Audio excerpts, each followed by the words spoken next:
Preservation Manager. Welcome to this evening's meeting. In accordance with your rules of procedure, in that your chair and vice chair are not present this evening, we will need to elect a chair for the evening.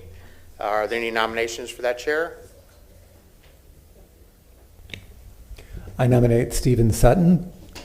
And Commissioner Sutton, are you willing to serve in that capacity for this evening? I am. Okay, with that, we have a motion. All those in favor? Aye. Aye. Opposed? Abstain. Okay. Congratulations. We can go ahead and begin the meeting at your pleasure.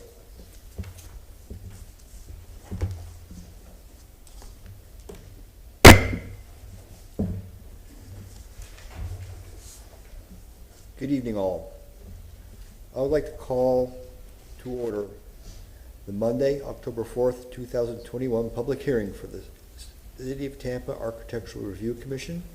I welcome everyone.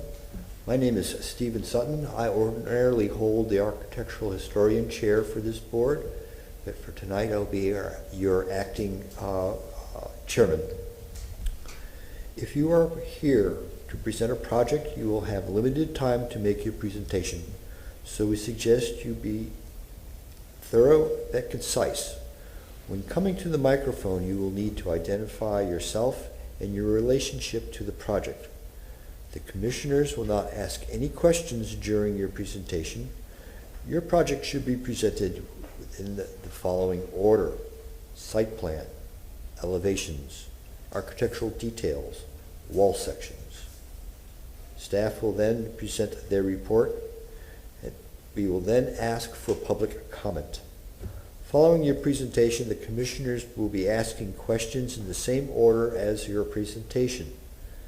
Please state and spell your name clearly if you are here to speak for or against a project. Your time will be limited to 3 minutes, so take time now to summarize your comments because 3 minutes go by very quickly. Following public comment, the applicant will have 5 minutes for rebuttal. Public hearing will then be closed, and only comments which will be allowed after the public hearing is closed will be in response to any questions from the commissioners. The commissioners will then discuss the case and will make their decision based upon the following: the city ordinance, chapter 27 of the city zoning code, the design guidelines, the history of the Secretary of Interior Standards, historic preservation development review comments, and the testimony given here at the public hearing. The ARC can only act on those items that are within our specific jurisdictional responsibility. Owners and agents are independently responsible to obtain any appropriate permits or approvals. If you have not already done so, please silence all of your cell phones. I wish to introduce my other fellow commissioners. I will do so beginning on my right. Brent Taylor, building contractor. Dan Myers, architect. Shauna Boyd, interior designer. And I would also like to introduce our staff. We have with us tonight Dennis Fernandez, Ron Vila. Elaine Lund is not with us. We have Beverly Juzak, and we have our attorney Kamara Pettis-Mackel.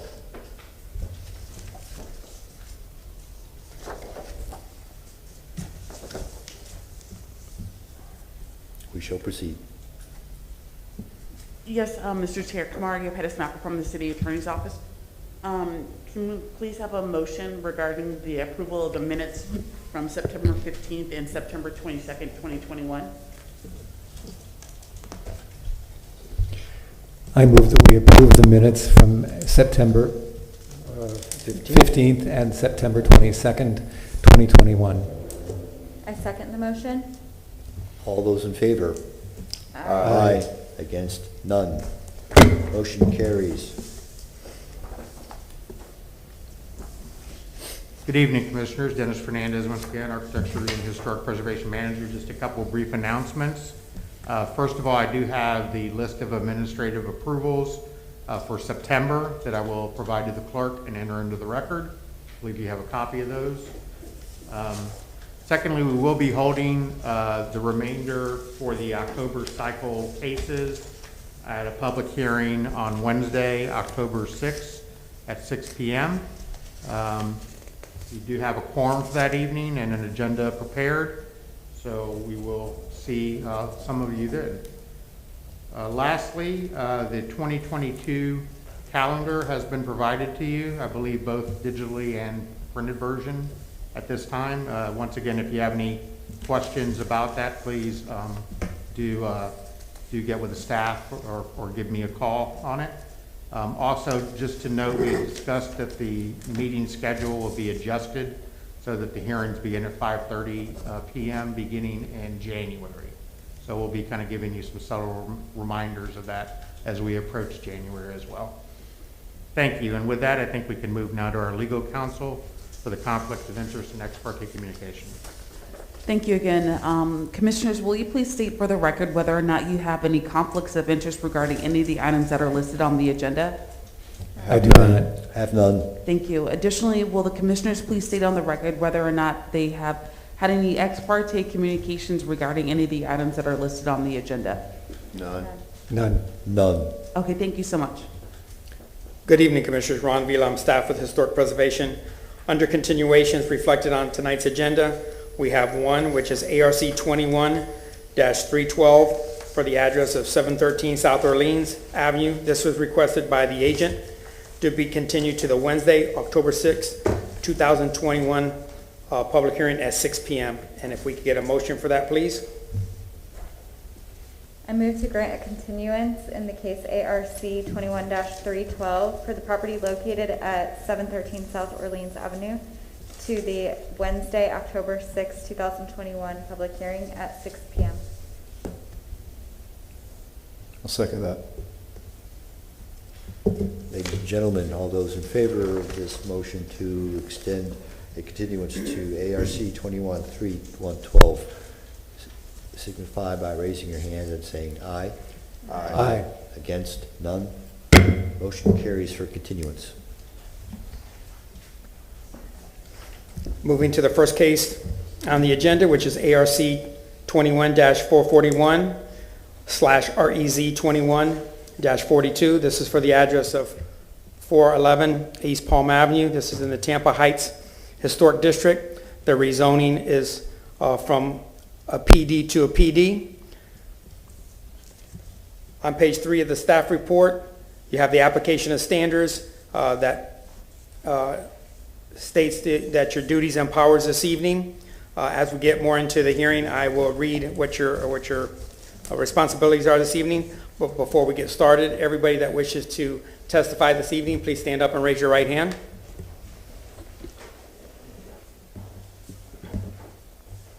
You solemnly swear or affirm that the testimony you will be providing this evening is the truth and nothing but the truth?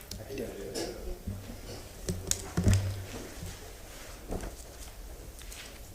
So moving to the photo presentation. On your monitors is highlighted in the green shaded area. It's a corner parcel on the corner of Palm Avenue. That is to the north, and you have Central, that's to the east. This is the 1929 Sanborn Map. You see the concentration of contributing structures that were there. Towards Palm Avenue, you see some auxiliary buildings, and the main building was towards the rear that kind of flanked the alley. There's a series of contributing structures that are to the west in 1929, so you get an understanding of the front yard setbacks that were established, and tonight that will be part of the conversation. Once again, you have Palm Avenue to the north, you have Central to the east, and there is an alley that will come into play as part of this request. This is the overhead shot, current overhead of Palm Avenue and Central. Once again, it's indicated by the green shaded area. You do have an alley that runs to the rear. You see some rubble that was there. There was a structure that dates back to, I believe, the 60s, and through time, it's taken a turn for the worst. In 2017, it was completely demoed. Through the years, it was partially demoed, and then it just received final approval in 2017. This is looking back into the site from Palm Avenue. Just looking from the side from Palm and from Central Avenue back at the site. This is looking down Palm to the west. Looking down Palm, which is the primary street for this request. This is looking to the east. Some of the surrounding properties, this is a contributing structure that abuts it to the west. This is directly across Palm to the north. This is across Central to the east. And just kind of looking at that corner in totality, the subject site is over here. You have a non-contributing structure, you have a vacant parcel, and then another non-contributing structure that I just showed. This is looking down Central. As you get into the neighborhood, this is looking to the south. And just the condition of the alley we'll conclude with. The alley is, or does meet transportation standards. It's paved. And just to conclude the last shot that I have, this is coming out of the alley and the junction is Central. That concludes the photo presentation. I'll have the agent at this time address the board.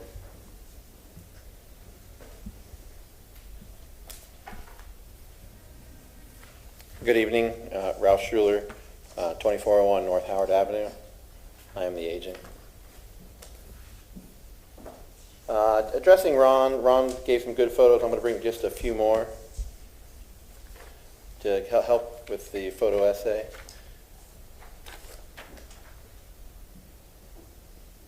First is looking east. I'm sorry, looking west at the subject property. You can see it's basically an empty lot with like one palm tree and some old broken up concrete. As Ron alluded to, this was at one time, a really long time ago, it's a gas station, and then there was a structure in the rear. Neither structures are no longer there.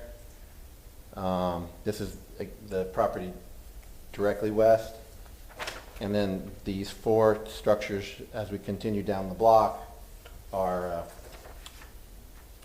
different. These are all commercial structures. However, they were originally built as residences, but they are now currently used as a residential office space, as most of stuff in Palm Avenue is. Across to the east is this structure. It's post-World War II, but is labeled contributing. It's an all brick structure. This one to the north, which is stucco brick. And then our subject property here, zoom out a little bit, which is our PD request for tonight, is to construct, basically is going to be a single townhouse, duplex, 2 units in the front, and then an accessory structure with two car garages and 2 one-bedroom studio apartments on the rear. So essentially a primary structure and an accessory structure in conjunction with the fabric and the rhythm that we have established along Palm Avenue with this structure looking very similar to the other structures we saw running west. Some of the things we discussed in the staff report.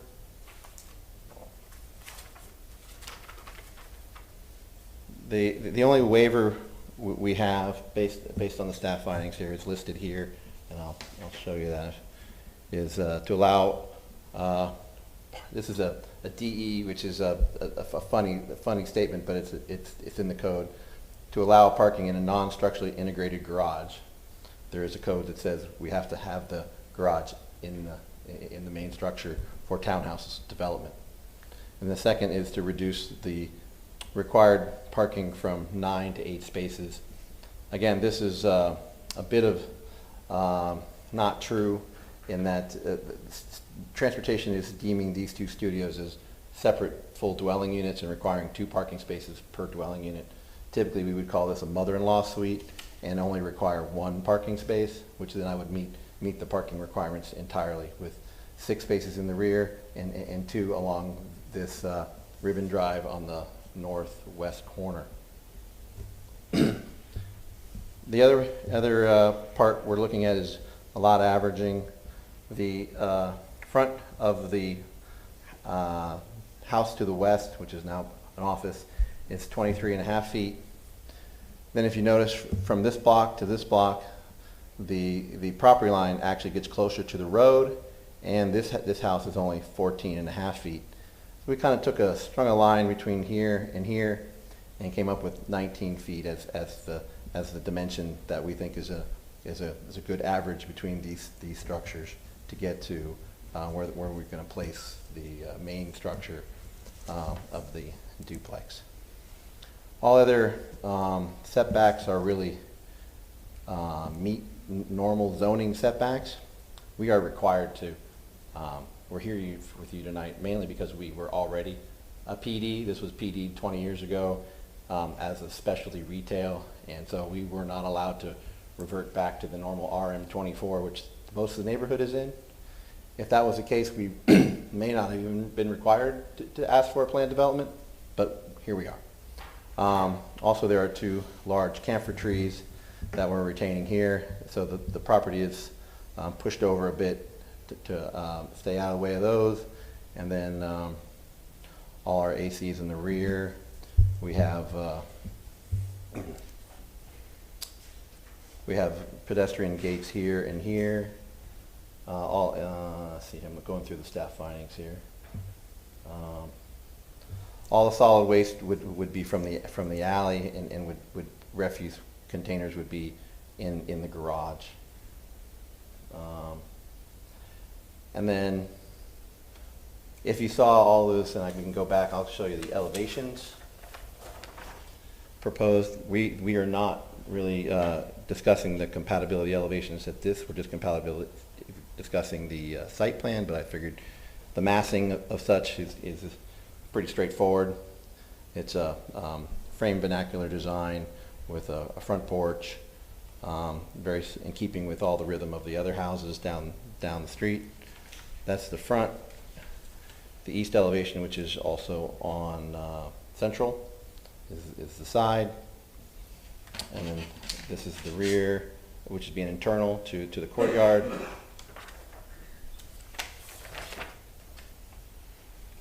And then the elevations of the accessory structure, west, which is internal to the street next door, to the property next door. East faces Central. And then south, which is the alley, looks like that.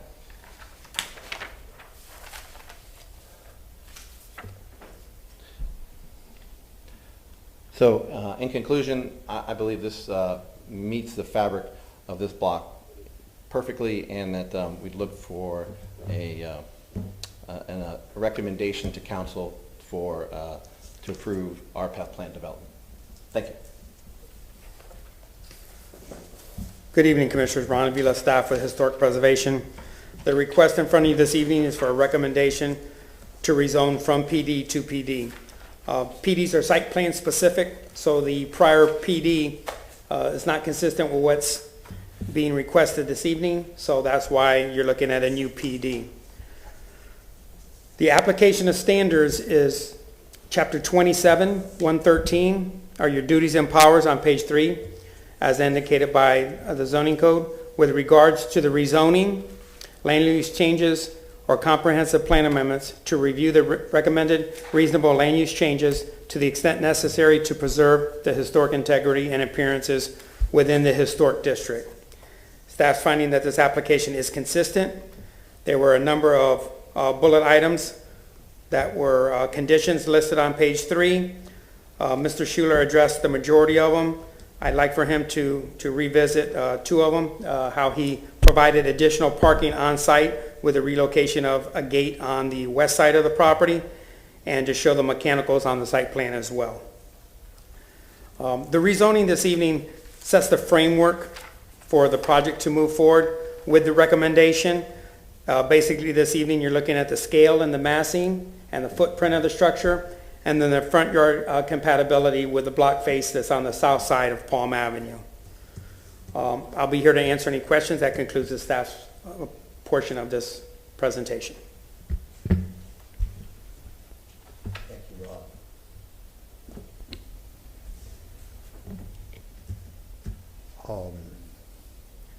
Do we have any public comment? Hearing none and seeing none, we shall proceed.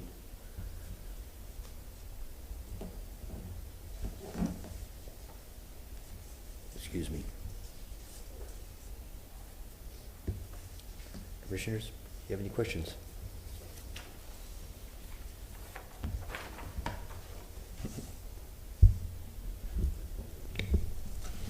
Okay, sir, so it wasn't immediately apparent when I reviewed the plans previously, so you need to have parking spaces, sort of, you're tucking a car underneath the stairway, Correct. which sort of doesn't give much security to the entrances to the studios. But it does seem to be I understand the need there. And you're putting your AC units, you can't get the AC unit under the stairway along with the car? That doesn't work? No, I have it on the rear facing the courtyard here and here for both studios. Mm-hmm.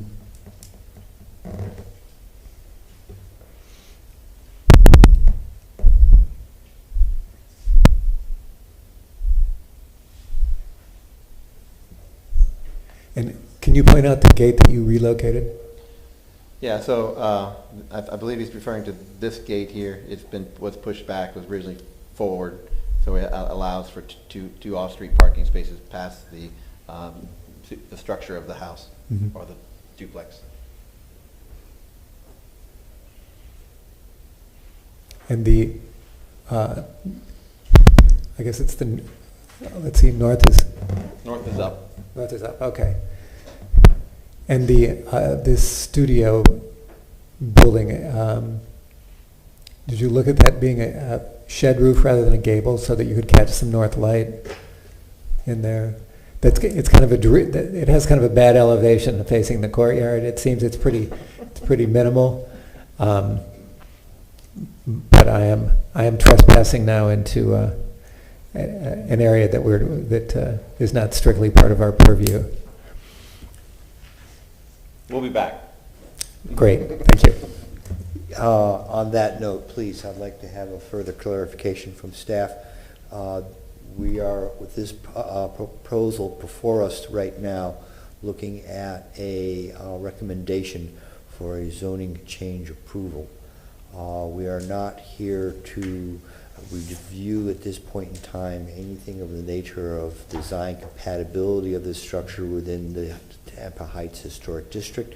That will come again at another time if the City Council so approves the zoning change. Maria Pettis-Mackel from the City Attorney's Office. Yes, Mr. Chair, that is correct. This project will come back before you for another presentation for the Certificate of Appropriateness. Thank you very much. You're welcome. Could you discuss there was a note from the staff report, discuss the compatibility of the Palm Avenue porch composition respecting a corner parcel? Yes, so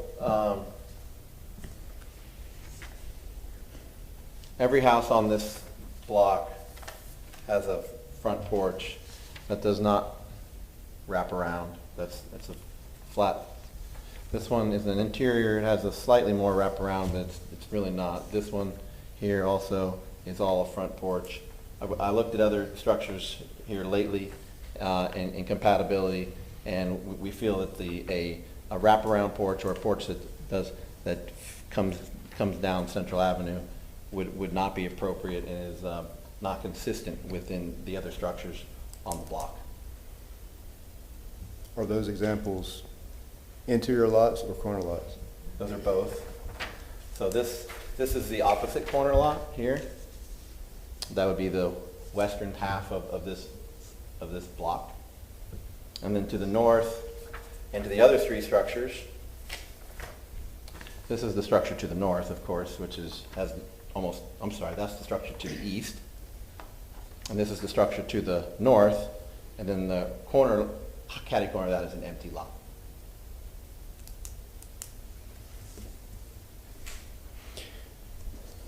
it would appear that the parcel that you're working with is not dimensionally similar to, for instance, the example that you're showing here. You seem to have a more narrow lot, is that correct? They're similar. Now, the lot directly to the east is definitely bigger. This is a bigger lot. I think this lot, which is on this corner, is similar, but it actually, the front faces central, whereas all these other three lots would be facing Palm. And then this house is similar. It's maybe a few feet wider than, I have a 68-foot wide lot, which is still pretty decent. This, I think, is around 74. And of course, the examples that you've shown us also do not meet the transportation, the requirements for parking that you're shoehorning a lot of stuff. You have a lot of parking in there. Yeah, I mean, transportation really doesn't have an issue. They're not objecting, I don't believe, to the waiver. It's just a waiver that has to be required on the PD. Mm-hmm. I spoke extensively with Jonathan Scott about this. There is no parking though on the right, the east side of the front of the lot. Yeah, there's parking along here. The other, That's so the we're way- on the corner. Yeah, the east side, no, there is no parking here. No, transportation would not allow that. It would not meet transportation No, standards. understood, yeah. But there is an opportunity for the porch to make that turn and treat it like a corner lot. Has staff had any conversation with transportation? Transportation was engaged in this process the whole way through, and they would come this evening if they had a concern with it. I talked to the representative this morning, and we talked it over, and as presented, it meets their requirement. With the waiver. Oh, and what is is that a swale, stormwater treatment? Yeah. So as part of a PD, they want you to show where the potential stormwater is. This would be all buried pipe. None of that would be seen by any of the development. It's all part of how we control the first half inch, because once we're over two dwelling units, you have to retain the first half inch of water, no matter what your density on the site is.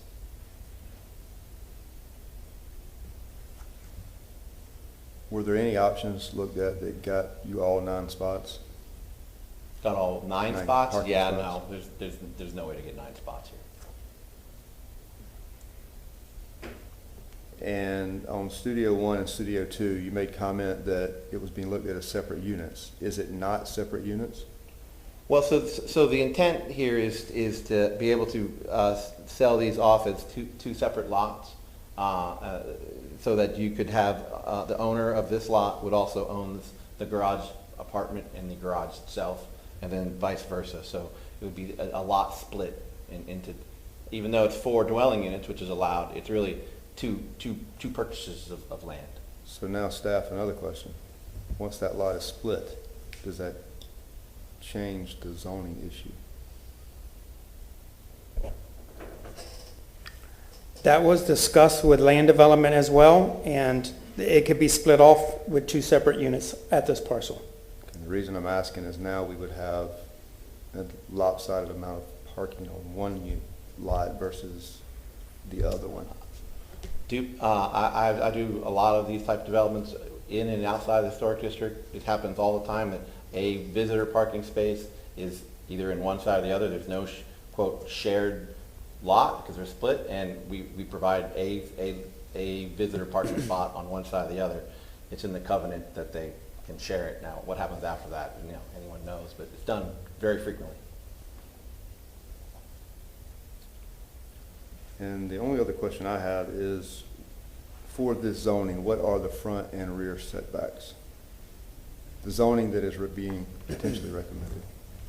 The setbacks are established by the PD. So the prior PD had its setbacks established with the PD that was approved, and then he's coming forward with new setbacks. So he could go ahead and provide those dimensions to you this evening. Okay. So again, the front, we talked about the lot averaging, which was 19 feet. The east side I have it at 9'6" currently. On the west side, because of the 2 trees, I'm at 15 feet to stay away from the tree canopy. And then of course the rear doesn't really count on the main structure. On the accessory structures, I have 10 feet, which is typical for a accessory structure with with vehicular access. And then on both sides, I have 6 feet and 6 feet for the side yard setbacks. So they would meet current RM24 standards.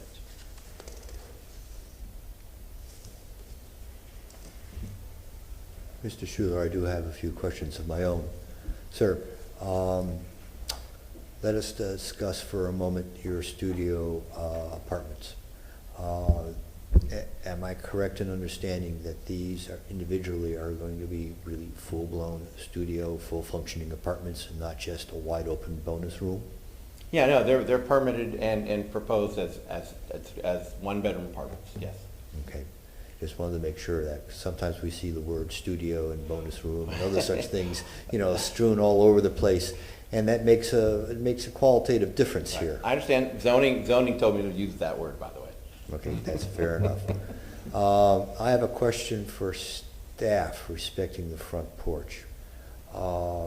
This is the Tampa Heights Historic District. Could you run down for us the particulars for a corner lot and a porch and what those requirements are, as opposed to advisories or preferred items? So in the Tampa Heights Historic District, they have a caveat in the guidelines on page 55 for corner parcels. On corner lots, it says houses should have porches extending 50% on each facade. So it emphasizes houses. So this structure is a multifamily, more of a commercial project. We felt that because he was coming forward with the PD, that he addressed it this evening to see the board's flavor on moving forward. So that's why it was one of the conditions. So if this were a single-family residence, we would be looking at a requirement for at least a 50% frontage of the building structure with a porch element. That's correct. And in advising the client to come forward, that's part of what the photo presentation with the block that he showed, that's consistent with the other vernaculars on that same block. Thank you very much, Ron. Was a plan considered that did include a side yard or a side porch on the Central Avenue side? So we did look at it. It just felt forced. Also, the retention of these camphor trees pushed the structure to the east a little more than I originally anticipated. And then lastly, we would have a setback there that would be non-traditional. It would probably only be 4 or 5 feet, because currently I'm at 9'6".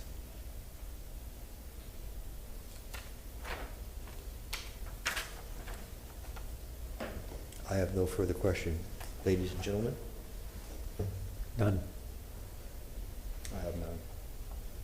The applicant's allowed 5 minutes for rebuttal.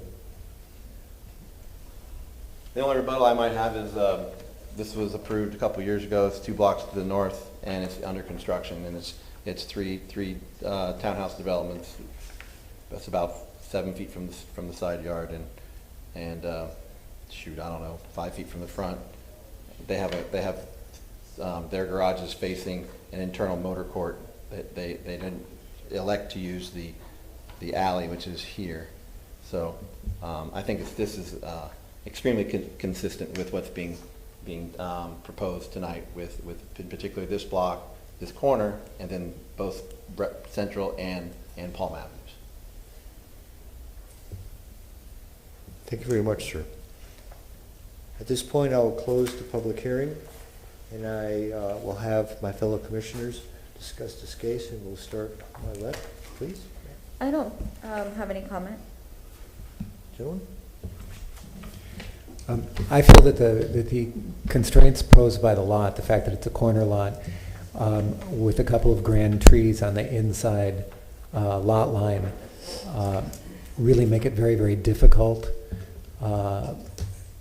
and as well as the requirements from transportation make it very, very difficult for the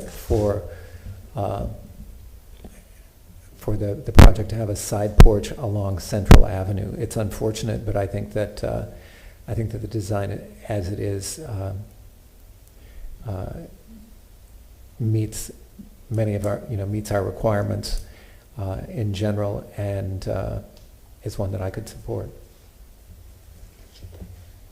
Sir? My comment to that would be, I definitely agree with that comment, but could you go the other direction with, it's not a porch, but it's almost a facade of a porch, and it becomes a porte-cochere that could be driven through, that gives the look. My concern is we have an area here that is on the front end of, we're about to see a lot of this.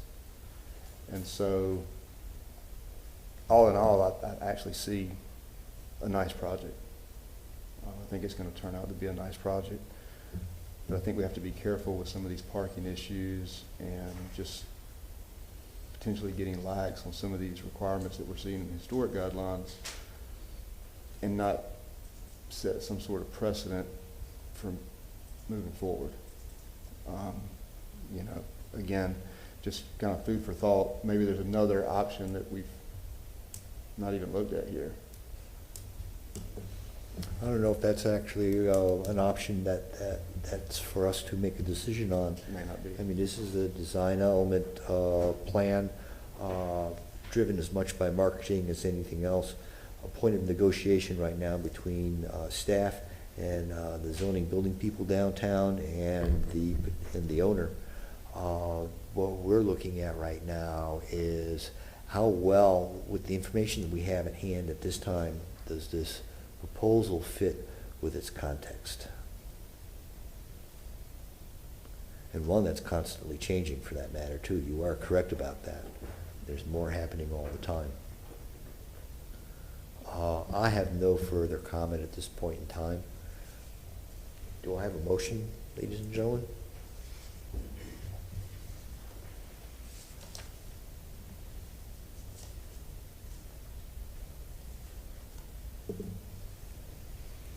Let's see. So, Other side. wait, it's a variance motion. It's a variance. Yeah. We're making a recommendation to council. Mm-hmm. It's at the bottom. Okay. Thank you.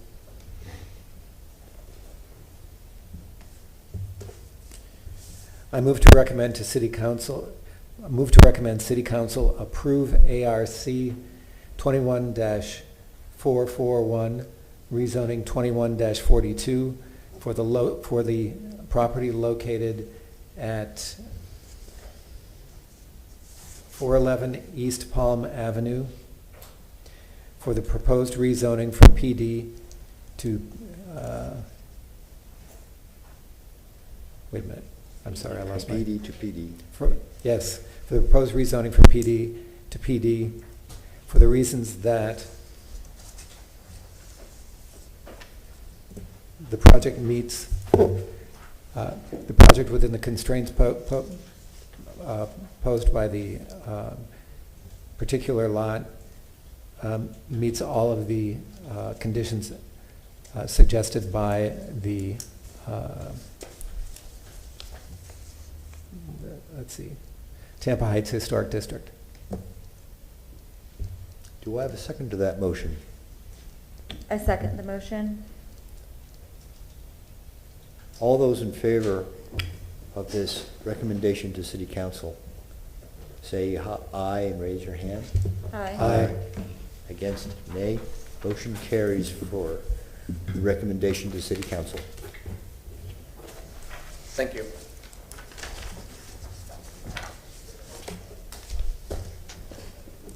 Good evening, Commissioners. Ron Vila, staff with Historic Preservation. Moving down the agenda, our next case is another rezoning. This is for ARC 21-451/REZ 21-67. The address associated with this parcel is 330 Hyde Park Avenue. Obviously, it's in the Hyde Park Historic District. The current zoning is R01. The recommendation this evening is from R01 to PD. Your duties and powers are the same as you review this land use change to a PD. I'll go through that information when I address the board later on. Currently looking at the Sanborn map and the photo essay. Is it on your monitor? Thank you. So 1929, you see the property indicated in the green box. It does face Hyde Park Avenue. Plat is to the north, and you see the boundaries here of the district. It's on the fringe of the historic district of Hyde Park. In 1929, there was a large two-story quadplex. You see the footprint of the structure compared to some of the other footprints in the immediate vicinity. It was a frame building with a little outbuilding towards the rear. There is no alley associated with this parcel. This is an overhead shot. Property in question. I'll show you the surrounding houses. It is flanked by two contributing structures, but from the overhead you see the massing of some of the structures within a couple blocks. This is looking into the parcel. It was currently part of a larger home site, which was sold off. This is looking behind the fence at that same parcel. There is a tree in the back that the owners are conscious that the tree is there. It is a grand tree, and they're trying to be sensitive to the tree with the footprint of the structure. This is looking at a curb cut that was historically there. There was a house that I showed you that involved this curb cut into the parcel. This is looking at one of the abutting contributing structures that was converted from single family to an office. And on the other side, this was in 1929 a single family house and also has been converted into an office. This is looking down Hyde Park Avenue. This is looking to the north. It is a one-way street. This is the thoroughfare that leads you onto the Davis Island Bridge. And looking at the street as it goes into Davis Island neighborhood, you do see some parallel spots that flank Hyde Park Avenue. This is across the street. It's a mid-century modern building. This is the tree that I spoke of in the rear. It does have a canopy. Natural Resources did review the site plan and had no negative comments coming forward with the plan that was presented. That concludes the photo presentation. At this time, the agent could come forward.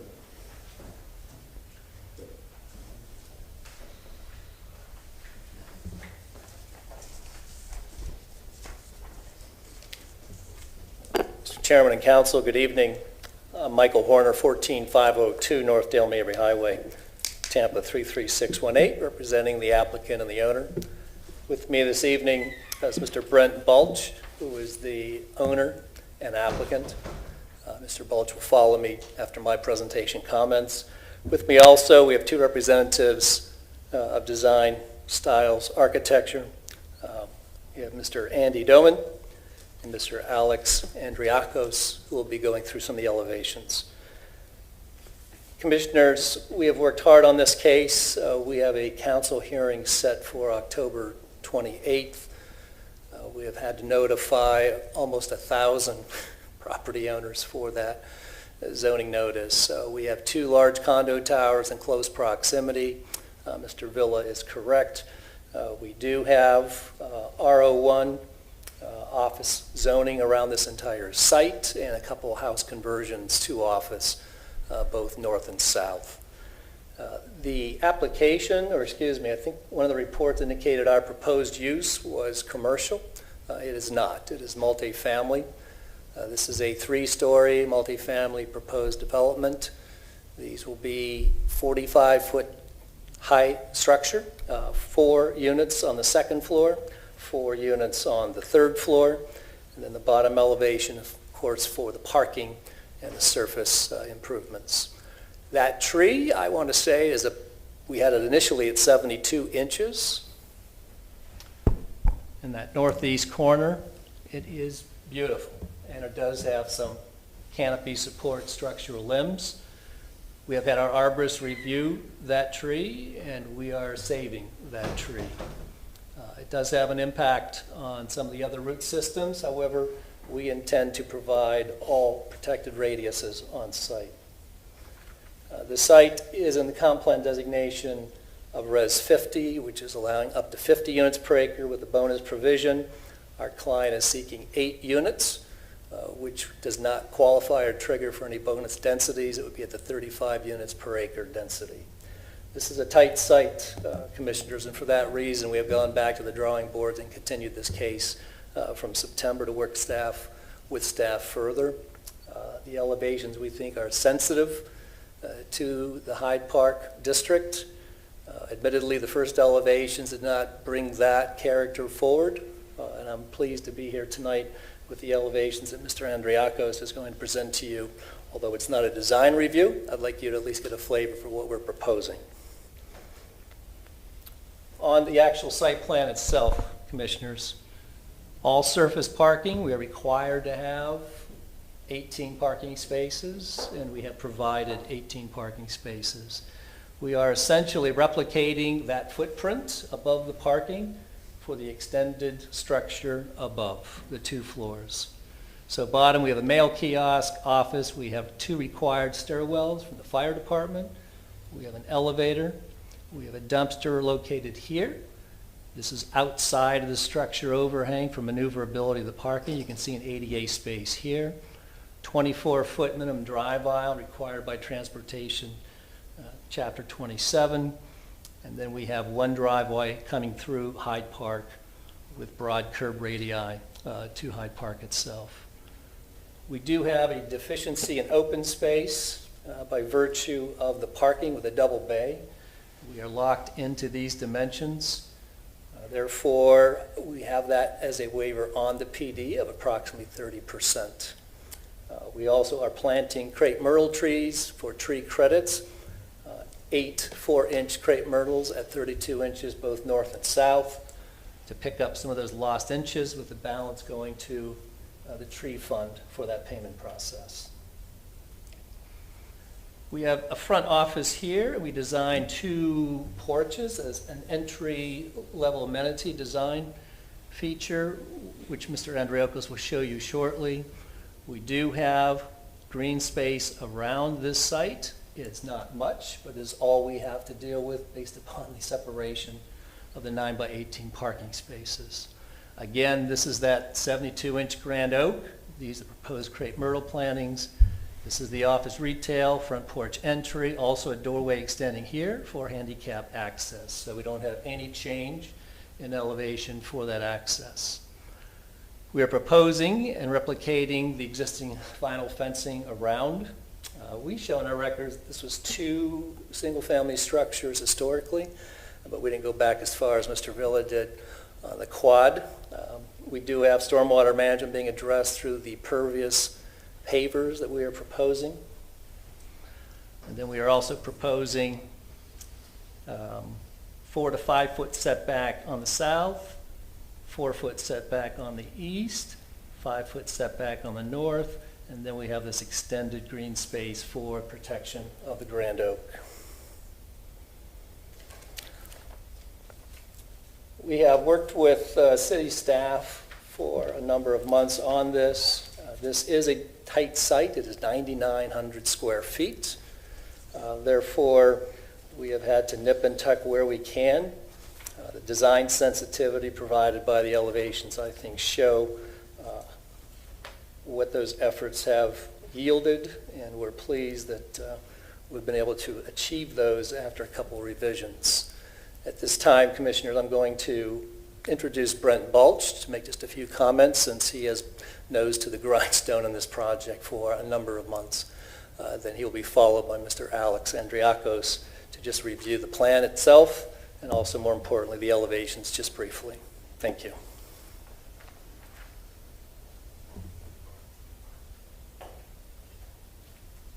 Good evening. Brent Balch, and I'm the developer and the builder as well. 4934 West San Rafael Street. That's my address. I think Mr. Horner did a nice job there of explaining what the project is. As developers, we just finished. This is obviously an apartment building we target for University of Tampa students, student housing. We just completed a project that's same function on Willow and Kennedy. right in that, and also next to Willow and Cleveland Street.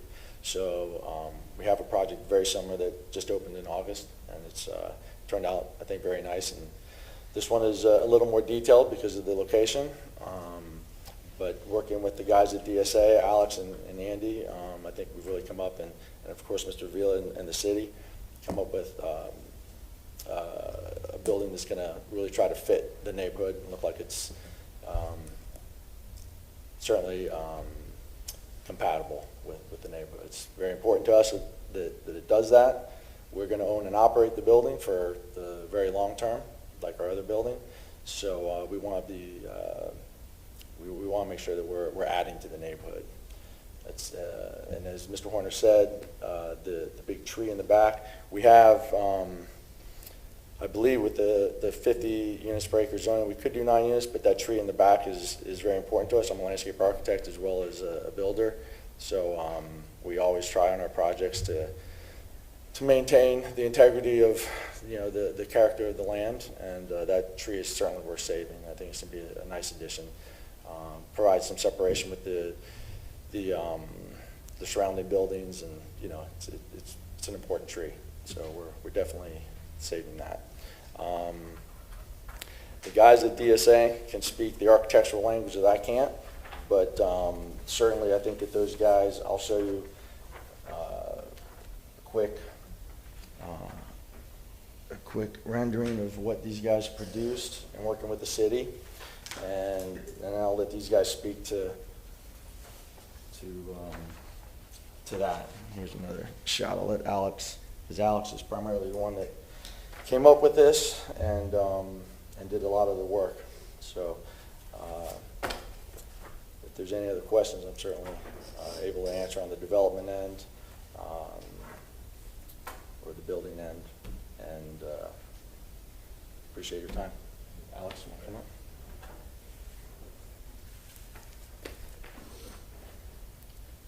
Good evening, Commissioners. I'm Alex with Design Styles Architecture, 1708 East Columbus Drive, Tampa, Florida, 33605. So Brent came to us and asked us to help make this building fit within the context of the neighborhood. So he's shown you the renderings that we provided for him, but just to go through the plans a little more detailed. This is the ground-based floor. Showing what Mr. Horner was mentioning. We have you know, the drive aisle here. We have the mail room that is on the ground level. But we addressed the front of the building by creating these front porches that, you know, identify with the neighboring structures. I'll move up the elevated plan here, going up to the second and third floor. These are the units, 4 unit configurations, multiple bedrooms per unit. And then I'll just go around the building quickly because I know we run out of time here, but this would be the front elevation showing these front porches with windows facing Hyde Park. We created this tower element and using materials that are typically found in the neighborhood, so using the shaker siding and the traditional siding, with bands around the windows. We're using brackets to sort of accentuate the roof element. This is the back elevation, showing what would be facing the tree and the large office buildings behind. This is the south elevation, showing what's facing the office residential to the south. Showing the tower here, showing we're using the siding and the shakers here. And then this is the north elevation, which is one of the most prominent elevations that you would see driving down Hyde Park. Once again, using the materials that I mentioned before. So just trying to be brief here. I'll pull back to the rendering. We're suggesting some signage for the building be located here, using your traditional handrail, and then using brick at the base to sort of tie it into the rest of the neighborhood.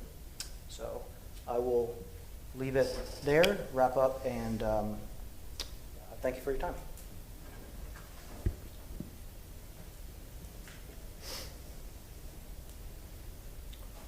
Thank you, Alex. Michael Horner again. Commissioners, we are appreciative of the staff's findings of consistency on this plan. We did see some conditions in the staff report on reviewing opportunities to reduce the drive aisle. That is an opportunity that we can review. I talked to our engineer just this morning about these issues, and none of them, in our opinion, or in his opinion, I should say, do not appear to be onerous, although we'll have to take another quick look at that plan, certainly before first reading, and then these changes would be reflected between first and second reading of City Council. I think Alex has done an incredible job. Mr. Balch is really hardworking guy that has just put everything into this project. He just finished his other project, and it's quite beautiful. Different architectural style, of course, not an architectural historic district, but he just finished that one, and this one has been on the front burner for the last 3 months. And the changes that we have made with the elevations, those 2 front porches on Hyde Park, I think really speak to the character of this neighborhood. The condo towers are there. We have to deal with them. We have Presbyterian Church, beautiful church further south. We have office, suburban office type development across the street. But the 2 structures, east and west, we think this dovetails nicely with those architectural elements. That concludes my presentation. Happy to answer any questions. Thank you for that. Commissioners, Ron Vila, staff of the Historic Preservation. Moving to the staff report, just to remind you of your duties and powers in Chapter 27, 113, with regards to the application for rezoning, land use changes, or comprehensive plan amendments, to review and recommend reasonable land use changes to the extent necessary to preserve the historic integrity and appearance within the local historic district. Once again, you're today looking at the footprint and the massing and the scale of the structure to see the compatibility with the Hyde Park design guidelines. I can say that the project has changed tremendously since this first come in. We worked on this together. The existing conditions that need additional discussion are to list and discuss all waivers. I know they addressed a portion of them, but I don't know if that was a comprehensive list of all the waivers. Mr. Horner did touch upon to reduce the drive aisle. As you come into the project, the minimum dimensional that meets transportation standards requirements should be met. I think that there's a little bit of gravy in that should be revisited. When this first came in, this had an ADA accessibility ramp on the side of the building. Since then, it has been modified. The handicap spot is internal, and I believe from the parking, they're going to go to the elevator that meets City of Tampa code. If you look at the project is on a podium currently, and I put this comment in there just for future food for thought, that the side elements that are visible, especially coming north on Hyde Park Avenue, that should be buffered in a way that is more consistent so it looks like the building is grounded. Final location for the mechanicals should be illustrated. And then the last comment I have is the last bullet item here. For the larger PD projects that come forward, it allows this board some flexibility at the time that it's reviewed for the certificate of appropriateness with the architecture components, that there's a 5-foot adjustment to the building setback dimensional requirements that are illustrated today. So if a balcony needs to protrude out or the building needs to jet in to break down some of the massing, that language is there and it's available for you to use that to get a better product when it comes forward for the certificate of appropriateness. That concludes my portion, and I'll be here to answer any questions. Thank you. Thank you, Ron. The floor is now open for public comment. Public comment is allowed individually 3 minutes. Is there any comment coming forward for or against this project? Hearing none, seeing none, we shall proceed. Commissioners, we open up the table for questions. I'll start here on my right, please, sir. First question I have is in regards to the water retention. I see the pavers, but of course they're underneath the building. So where's all the water going that's coming off the roof? Brent Balch. So we use permeable pavers and the stormwater staff, and we've done it on a number of projects. And the one that we just recently finished on South Willow, in lieu of water retention ponds, if you will, we use permeable pavers throughout the whole ground plane. And it's amazing how much water those things will take in. I've seen it. All of our rooftop on our existing building, which is a little larger than this one, the gutters feed, they come down off the building and they feed to the parking lot. So all the water is directed to the parking lot. And that's my question. Yeah. So now you're getting to the end, okay. Yeah, it's mostly primarily a flat roof. So, yeah, all that water gets onto the pavers, and the parking lot is sort of angled towards the center, if you will, on each side. Okay. And, yeah, it takes it. No, I understand the pervious paver aspect for sure. So to clarify, you've got internal gutters, Coming off the building. drains, draining down through, Yeah. and then coming into the paver area. Exactly, Okay, exactly. All hard surfaces, yeah, the whole building. that's all I have for now. Would you mind just running through like bullet points of all of the waivers associated with your request? I'll let Mr. Horner speak to that. He's been dealing directly with those. Thank you, Commissioner. Michael Horner again for the record. So we have a code requirement for providing 350 square feet per multifamily unit in the city of Tampa. We are shy of meeting that 350 square feet. So that is one of the waivers. That displacement's about a 32% reduction. The other waiver is tree displacement. We have a requirement for 19 trees. We're placing 8. Those inches are 32 provided and 48 inches required. So we have a 16-inch deficiency, which we would be asking for the contribution to the tree fund. Ms. Erin Myers contacted me regarding a possible other waiver on screening, but we have not yet resolved that issue. She simply indicated we'll be having a discussion shortly on that, but had no objections. Those are the only waivers that we have on this plan. Could you clarify the 350 square feet is a requirement for what? For each individual multifamily unit, ma'am, in the city of Tampa, so 8 times 350 would get you the X amount of square foot required. Then you also have vehicle use area. In this case, we are a little less than 320 square feet per unit, so therefore that deficiency goes into a waiver that City Council will be asked to approve. Kamaria Pettis-Mackle from the City Attorney's Office. Sir, the waivers that you just stated, are they actually stated on the site plan? Can Yes, you just ma'am. verify that for the board, that they're on the site plan? Yes.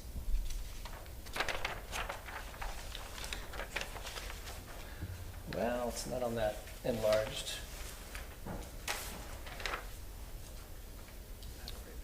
Yeah, it's hard to read. So, ruler, that's right. I should know this one. Okay, okay, thank you. So those waivers are on the plan. You can see the provided, and then the required, and that deficiency goes to the waiver table. Oops, sorry.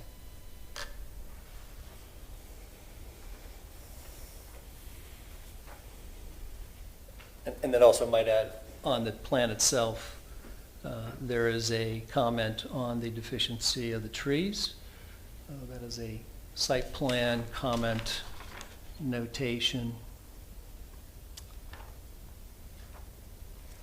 for the inch displacement.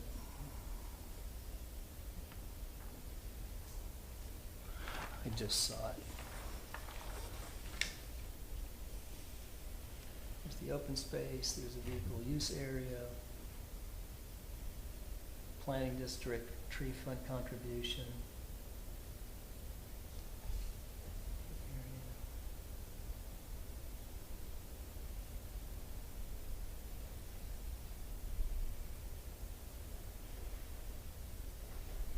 Well, I believe it was on the plan. The tree deficiency may not be shown on that version of the site plan. It was on another one that we had. And that was the requirement for the 48 inches, 19 required 2.5-inch trees. And then we were providing 8 4-inch crepe myrtles for the 32 inches.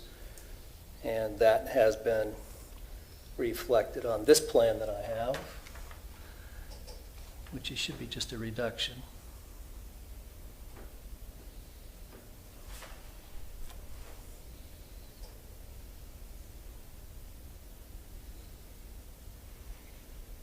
Actually, I believe it's underneath, I believe it's this language here.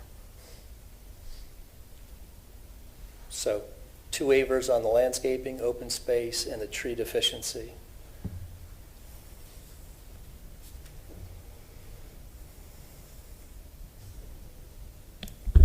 Can you sort of run through with us the front elevations of the neighboring lots and how your front yard setback is consistent? I'm going to have Alex address that. Excuse me.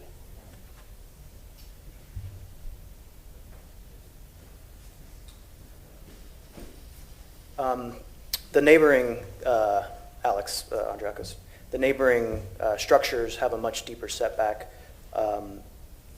because of the nature of the building and its design on our site, on Brent's site. That tree created a constraint where it had to push the building forward. So we tried to address the language of the front of the building to match what the neighboring structures were, but it's very difficult on this site with that large oak tree to accommodate a deeper. What are the setbacks of the two adjacent?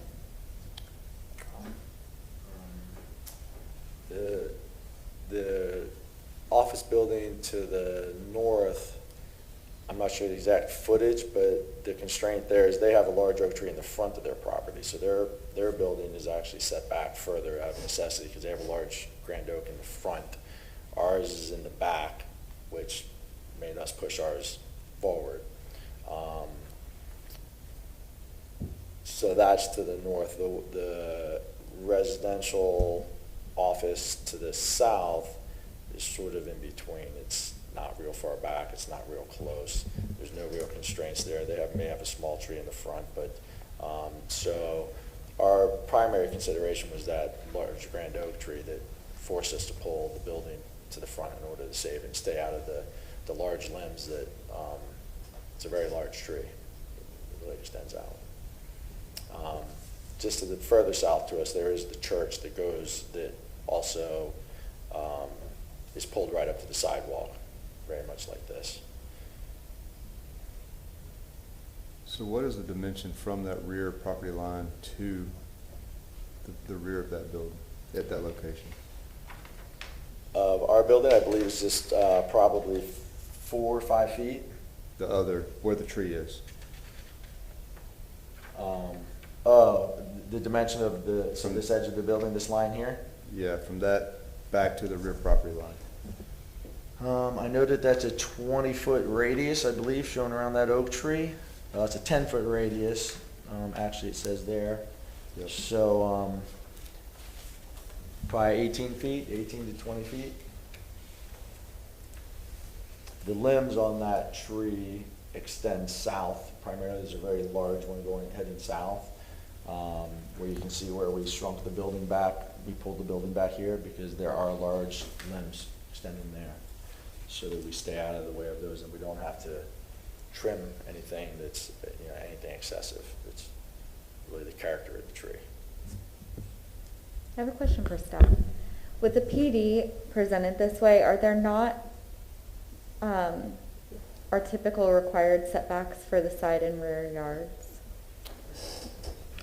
in the PD. No, that's, Mr. Vila will answer that. Oh, I'm sorry. You could look at the underlying zoning that's associated with this parcel and see what the setbacks would be. And then the setbacks would be established as presented with the site plan that's in front of you this evening. So the dimension of the setbacks are put into place through the approval through this board's recommendation and through city council. In other words, sir, all typical zoning constraints and requirements are open for negotiation under a PD approval process. Is that correct? That's my understanding, yes, sir. Any other further question? I have none myself. I have a question for staff. What are the what are the setbacks both front and side for the underlying zoning? I think we're getting that information now. Give me a minute. Okay, thanks. I have another question for staff. What is that minimum drive width? In the past, working through transportation, and I'm no transportation expert, but I believe it's 24 for two-way traffic. So, in the condition listed today, the drive shown underneath the building is 24 feet. Is the sort of flare onto the right-of-way on the main also a concern, or just that interior drive aisle? It's the throat dimension. The flares are a byproduct of the dimension of the throat, so the flares have to come out so much. There's a radius on each side that must be met. Okay. So at a minimum of 24 feet, have they reduced it from what you'd previously seen and noted? I'm not sure. I believe it was at 26 and Okay. change at one time, and I don't know what it was illustrated. I couldn't read it this evening. Thank you.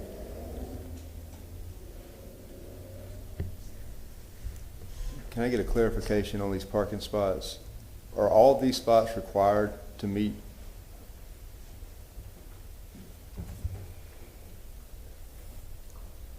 Michael Horner again for the record. To answer your prior question, we reduced this drive aisle from 26 to the minimum of 24 feet. And yes, these parking spaces are required to meet the minimum requirements, 9 by 18. And all of those meet the 9 by 18. A little bit more difficult because internally we need as much maneuvering area in that confined space as possible. So I'm actually asking more or less, more on the line of the volume of parking spots. How many spots are required for this particular 18, development? I'm sorry, Commissioner. 18 spaces. We have no waivers for parking minimum requirements. That includes 8 residential units and 1 manager's office? And guest parking, correct, which is 0.25 per unit. And you stated that the target population that you're interested in renting these units to is college students. And so there are eight units, and each unit has 4 individual bedrooms and baths. Is that correct? That's correct.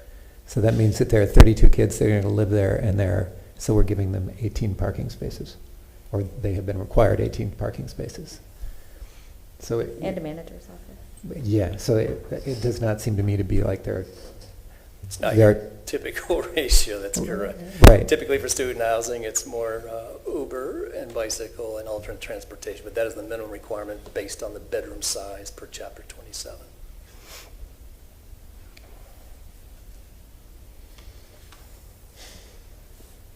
If I could. Did you want to say, Brent? Yeah, if I could, Brent Balch. We're not going to have an active manager's office on site, actually. It's going to be a flex space. There's going to be a mail kiosk in that building. We have in our other building, which is just a few blocks away on South of Willow, a true manager's office in there, and we'll manage them both, from that office. There was one other thing.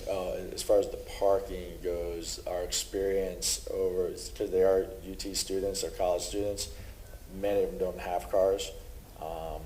To give you some quick numbers, in our other buildings, 36 students there, 9 units, 4-bedroom, very, very similar functioning building. We're required to have 22 spaces, I believe, there, and we have 24. And of our 36 students, we have 19 cars, 19 parking, reserved parking for 19 students. 32 of them are from New York, Connecticut, New Jersey. We only have 4 Florida kids, no local kids, and many of them just don't bring their cars. So I think that the 18 is gonna, if it holds true, like our other building, it's gonna be just right. Was there any thought process to making this development less units? Well, I think that we're allowed to have, per the numbers, the R50, we could do 9, I believe. We're doing 8, just to carve out that back, for the oak tree. So, yeah, I mean, we gave up a unit, willingly, it's fine, but to save that tree and the character of that area. But, yeah, I mean, going down, I mean, the cost of, it just gets, it's an economic game, of course. I completely understand. Yeah.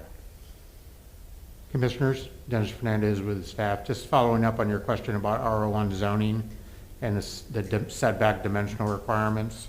For the front yard, it's 25 feet. The sides are 7 feet, and the rear is 20 feet.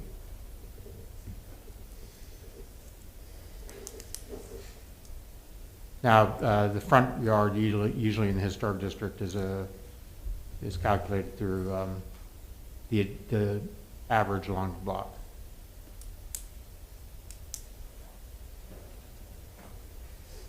Thank you, Dennis.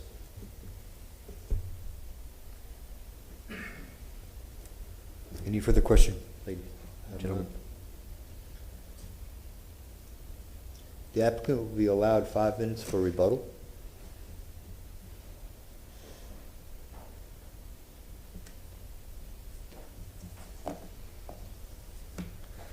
Thank you, Mr. Chairman. I'll be brief. Michael Horner again for the record. We have addressed, I think, as many of these issues as we possibly could this evening.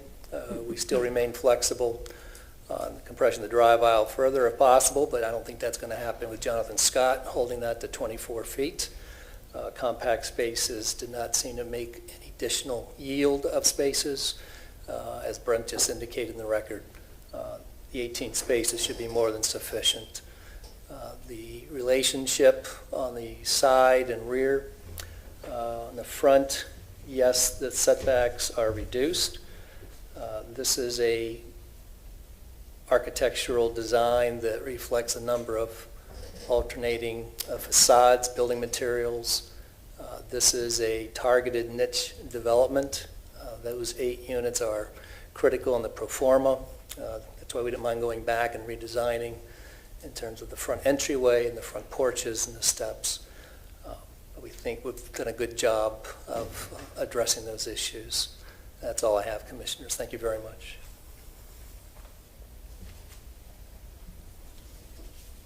Thank you. I now close this public hearing and open the table for discussion amongst my fellow commissioners. Open season.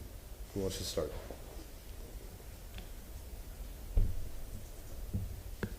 I do find the elevation shared tonight to be very attractive and architecturally consistent with the district. I do find, however, the coverage of the site to be inconsistent. Even like Sanborn Map and knowing the area of 5-foot side and 4-foot side yard setback and 8-foot front yard, we're totally maximizing the lot for coverage, which typically is not something that we see in the Hyde Park Historic District. Gents? I agree with that statement. My concern is when it comes to green space, trees, we look to be less than, we're asking for really large waivers here in comparison to what we normally see. The rear setback, as I realize that a PD, we can kind of dictate that, but if we were not talking PD here, the 20-foot rear yard setback would be what it is, which is basically what they have in this one corner. But then the front would be further back from the road. The side setbacks on this particular development, though, because of the massing and the height of this project, are probably as important, if not more important.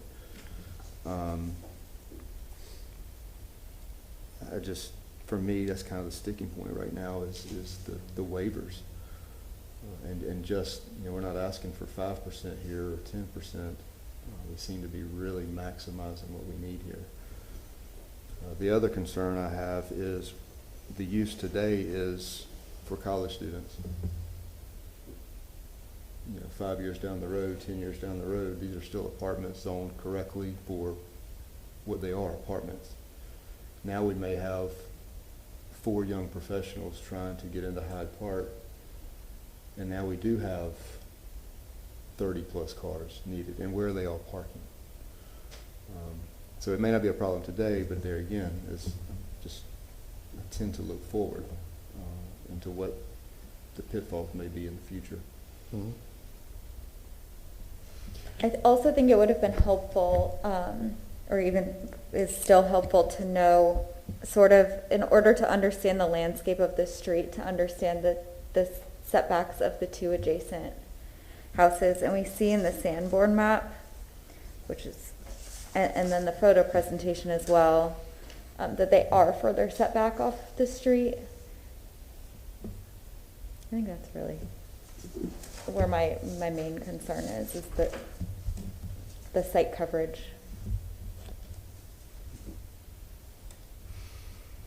I also find the site coverage to be extraordinary and not in conformance with the design guidelines. I also think that fake front porches are not something that we want to encourage at all. And I think that the treatment of I think that the front elevation is really, it speaks more to the mid-century modern building across the street that was constructed prior to the imposition of the Hyde Park design guidelines. I could not support an elevation of that sort at all. And so I think that the project takes up too much space and is inconsistent with our design guidelines.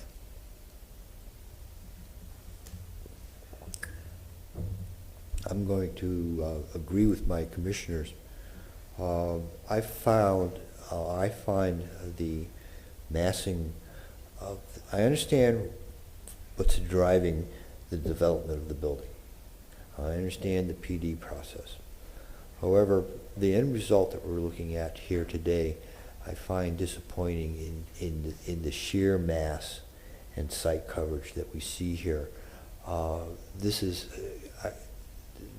something that is not very sympathetic to the context of Hyde Park, even though we do see upon occasion more contemporary buildings or larger buildings, but at least they are more consistent with yard setbacks, height limitations, some compelling massing.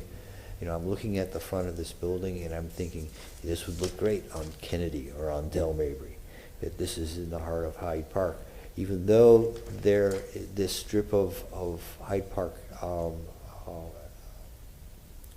the road itself is largely commercial in its use, its fabric is still very much more of an urban green space, of a more residential space, even though they were much larger dwellings at one point in time. I just find this to be really quite out of place, and I'm wondering if it's really an appropriate aesthetic and site placement to have within our known context.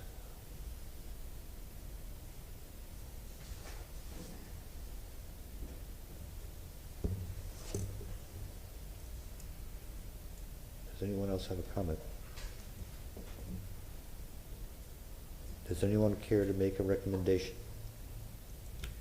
Commissioners, Dennis Fernandez, Architects Review and Historic Preservation Manager. Just an encouragement as you make a recommendation to articulate the areas that you are discussing and you agree upon within your motion so that the staff can adequately convey that motion to City Council at the public hearing. Understood.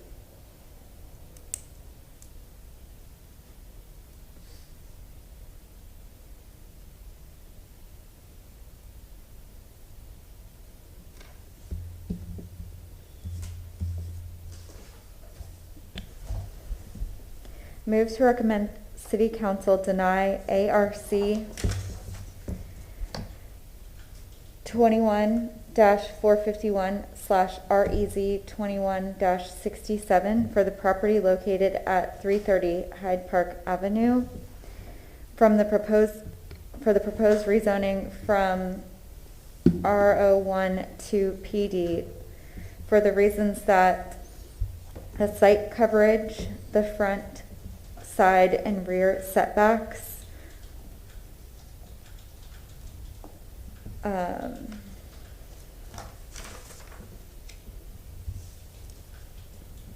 and landscaping are inconsistent with the Hyde Park design guidelines.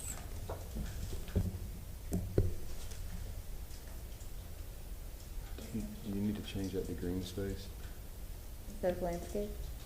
I'm Green asking. space. Does that need to be changed to green space? Kamaria Pettis-Mappa from the City Attorney's Office. When you said landscaping, Landscape. did you mean green space? Yes. Okay.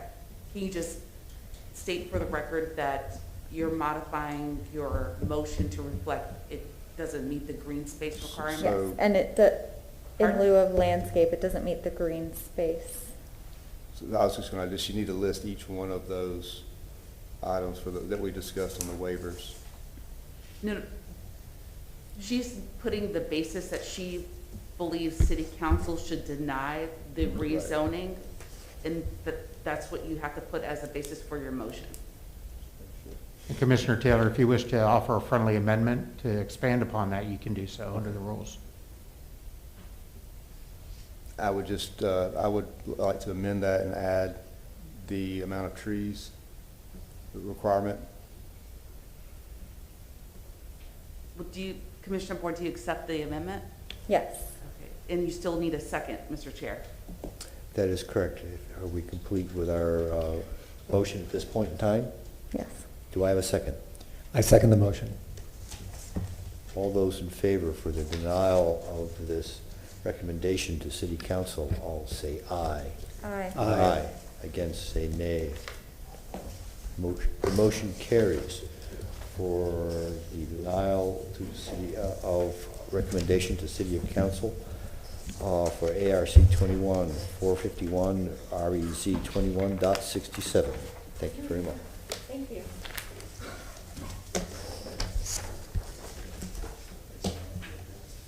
Good evening, Commissioners. Ron Vila, staff for Historic Preservation. Mouthful. The third item on our agenda this evening is ARC 21-241.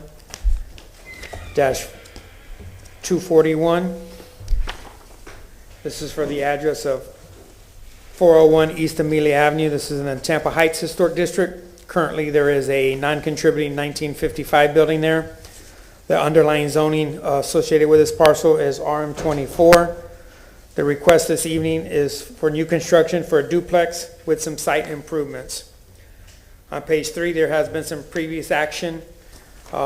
This case has been continued a couple times from May. The last time that the board reviewed this project in July, it was a 2-2 tie vote, so automatically it received a continuation to this evening. I do believe that the agent is going to address the board. There have been changes made to the presentation. He's going to request to reopen the hearing to provide you with additional documentation.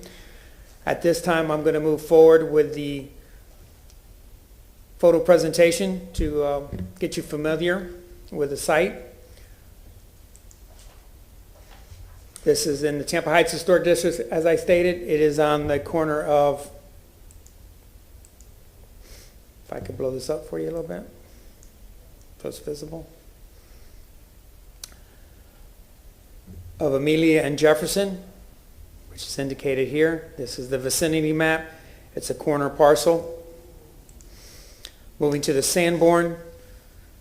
Once again, you see that on the corner of Amelia and Jefferson, there is a functional alley to the rear.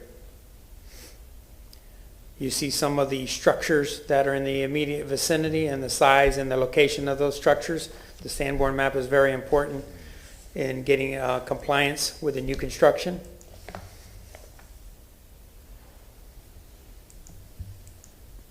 This is looking at the non-contributing structure that's on the site.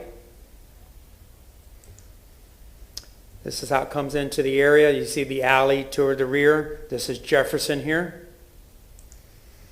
This is looking at the rear of this existing building that will be demoed as part of this request. This is looking at the multi-family structure building immediately to the east.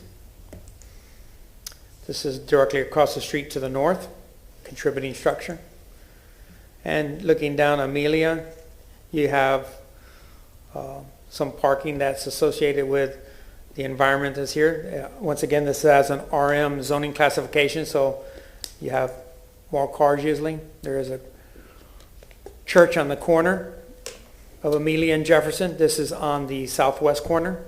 The subject site is on the southeast corner. So just another picture of that church.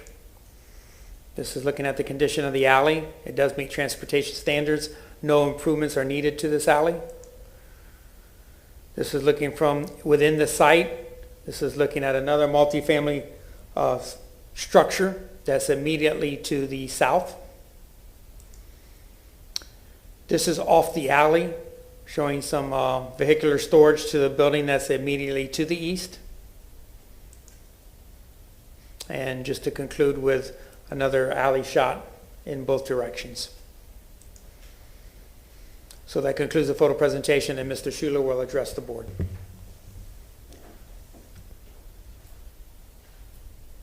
Good evening, Ralph Schuler, 2401 North Howard Avenue with JVB Architect.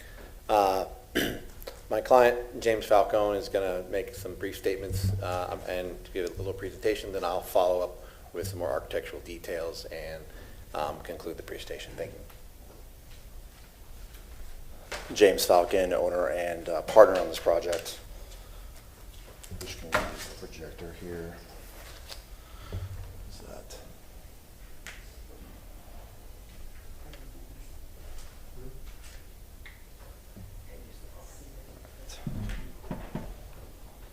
Well, thank you, Commissioners, for... Excuse me, sir, just one moment while we just kind of take care of some procedural issues. Because this ended in a tie vote, the applicant has requested to present some modifications that were not available prior to that vote.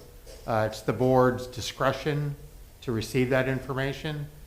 Just would like the applicant to confirm that the information that you're seeing now was not part of the prior presentation, if that can be, and if you accept the new information, we'll go ahead and present that to you at this time.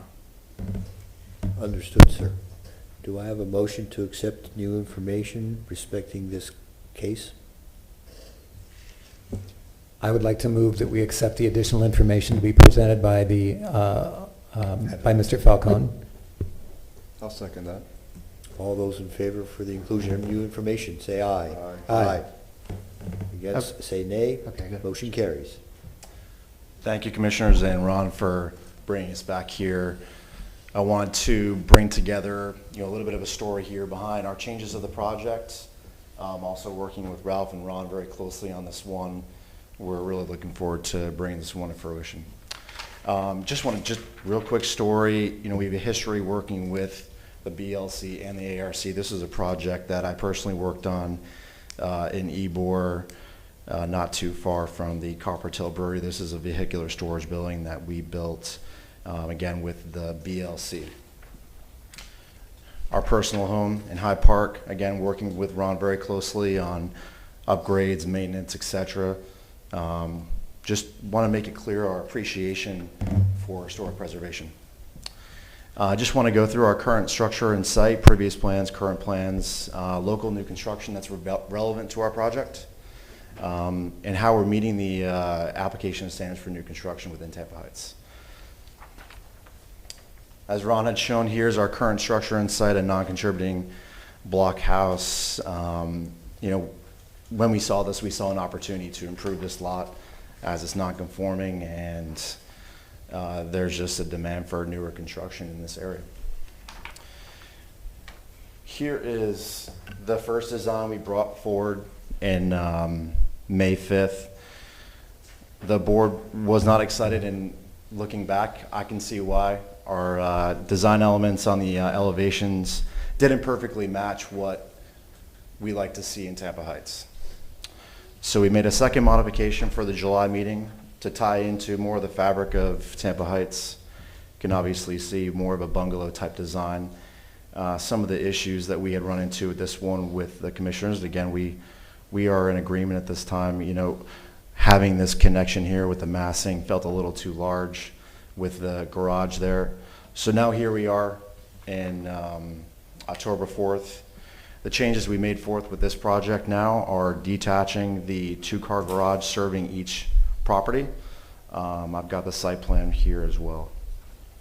And also the addition of a rear patio and a backyard for each unit. We've got a 2-unit duplex here, obviously. I'm going to let Ralph run through the site plan.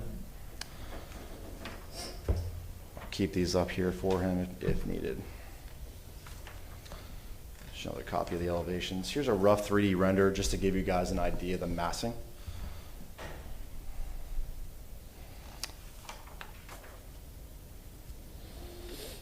And also an idea of what the setback looks like. Here's the rear view from the alley.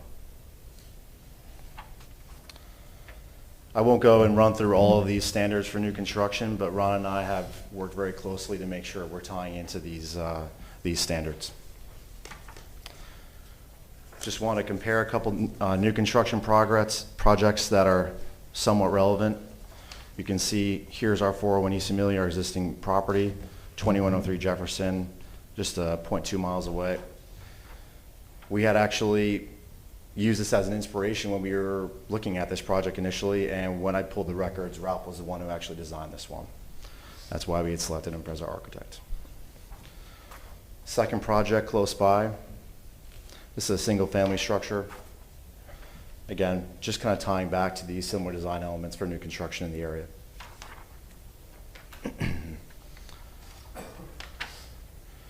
Here's our Amelia overhead, just kind of showing the relative setbacks of the existing structures. As Ron has shown, here's our neighbor to the east. And this is continuing east towards Central. I believe it's Central.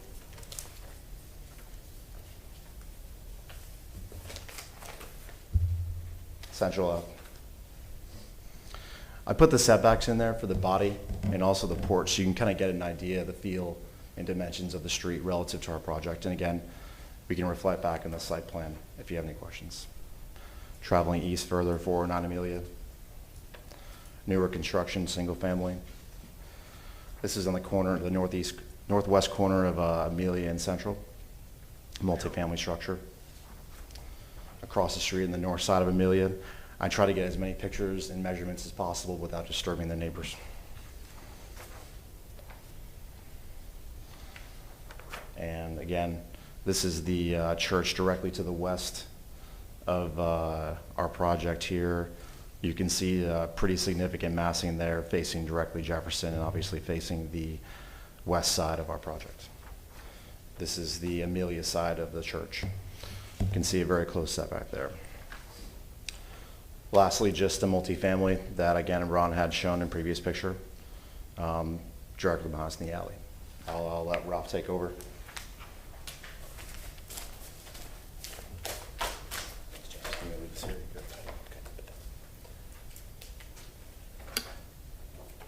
So I think the reason why we were continued last time, frankly, was we had a large mass. I think we've broken this mass down into detaching the garage as an accessory structure, which I think is significant change to the design, which I think will,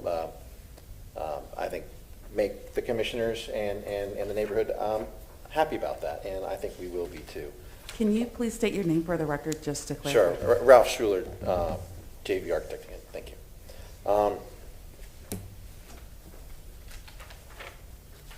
We'll go through the site plan real quick. Again, James showed all the adjacent structures. We think this site plan is extremely compatible to what's going on around. The structure to the south, which is that yellow masonry block building, it's actually larger in scale and massing to ours. They also have 4 units detached, 4 single car garages right off the alley. So scale and massing of their garage to ours is nearly identical. Again, to the west we have a large church. To the south is another multifamily, so we're flanked on 2 sides by multifamily. This will not, in my opinion, look like a multifamily structure. This will look like a single-family house. It's a duplex. It's designed to mimic a more residential character. It's really, I think, far superior to our 2 neighbors to the east and to the south. And addressing some of the architectural detailing, we didn't really change the overall style. Style remains the same. Again, we're just breaking down massing because that's the feedback we got previously. Similar elevations and wall sections as before. Similar detailing of all the windows and corners and all that as before. And then lastly, all of the type of construction, we're going to use a single hung vinyl windows, but they will be recessed 2 inches within a 2x6 stud wall, which we have done previously here, and it makes for a real nice design aesthetic.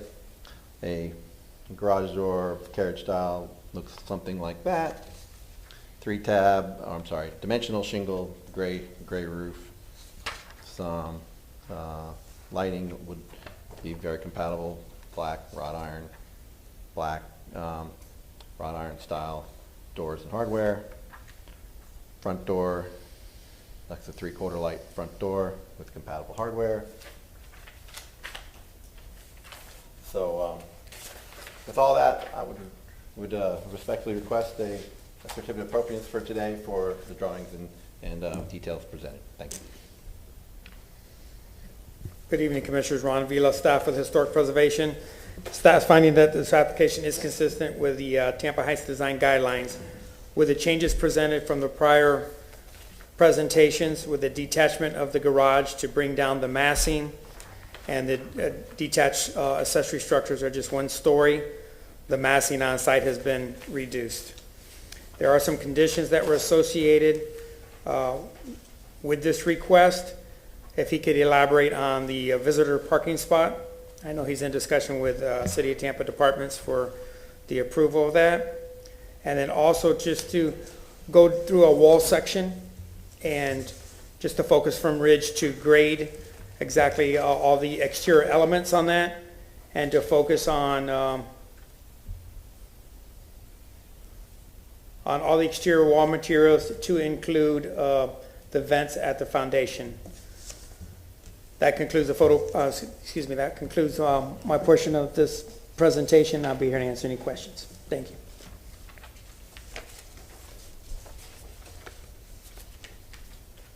Would you like me to address those? No. Please, sir, if you would. I think it'd be easier if you ran down the full list for us as opposed to us peppering you with questions. Agreed. So I'll address the design exceptions that we've had requested for zoning prior to the application. We've addressed those a couple times before, but now that the site plan has changed a little bit, the conditions have slightly changed. So we are requesting a waiver for a 1 visitor parking space that is a typical thing I have done on these type of developments, because there really are single-family houses attached. Single-family semi-detached is the technical term for the zoning. We have significant street parking here. It's a corner alley, a corner unit with parking all over Jefferson Street. Jefferson Street I live on is an extremely wide street. You can park on both sides and drive on both sides. Transportation hasn't stated that they have any objection to this. They're just waiting for you to approve the project. The other waiver doesn't really apply anymore, which was an AC waiver, because previously we had the AC facing the street. And then, I don't believe I remember the third waiver. I think there was a third waiver, which I don't think we need anymore either. Running through the basics, I have, the first floor is proposed to be out of block, but again, all this will be hardy board fascias, which would be exposed with beadboard style fascias. We'd have all the trim and detailing between the casement and the corner boards. Everything would be hardy board also. I can show you those details soon. I have 10 foot to the first floor, and then 20 foot 8 to the truss bearing, so I have about a 9 foot second floor. The roof pitch is 12.6. All of the project is on a elevated stem wall, so we don't really have any venting. I can show you these elevations again, but it would be, we'd have a skirt board here to transition from a stucco base to the hardy body of the building. And then we do have corner columns. I have a triple column in each corner and then a double in the middle. I think that's a nice detail. Gable vents on all the gables with bead board and batten between, and again, I think it's completely compatible with what the neighborhood has. Window detailing, again, as described previously, we're going to use a 2x6 wall and then recess these windows 2 inches, which we have done previously on several projects in the district. It comes out, I think, quite handsome. You would have a little jamb extension here. Again, hardy board trim around the entire project. Corner boards, large 5.5-inch corner boards. All, I think, which are synonymous with the district.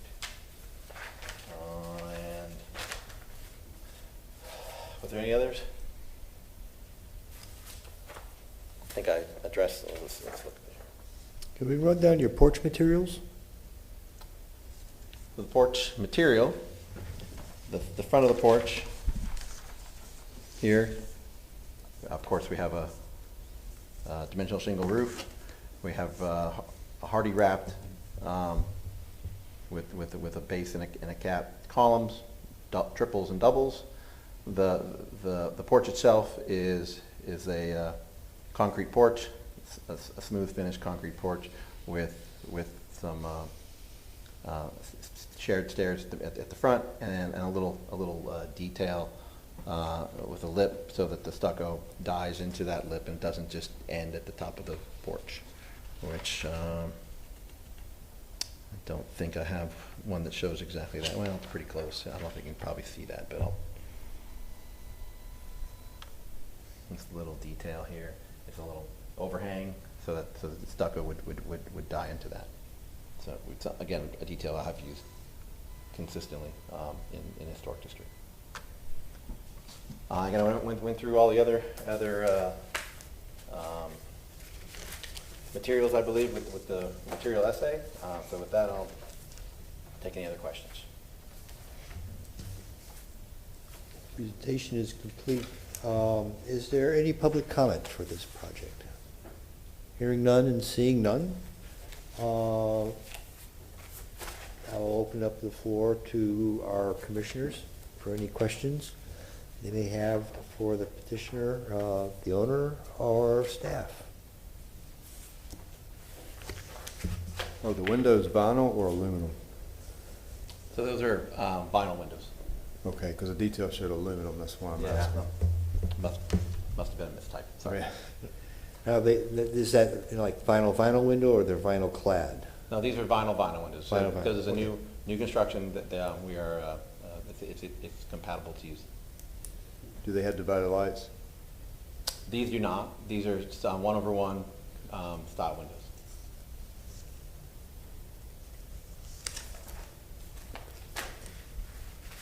I know we probably saw it last meeting that you presented, but is there a sample of the garage door? You showed us a photo. Did you show us a photo? Yes. Okay, I may have missed it. The carriage style garage door. I'm slow, so, Something sort of like this. okay.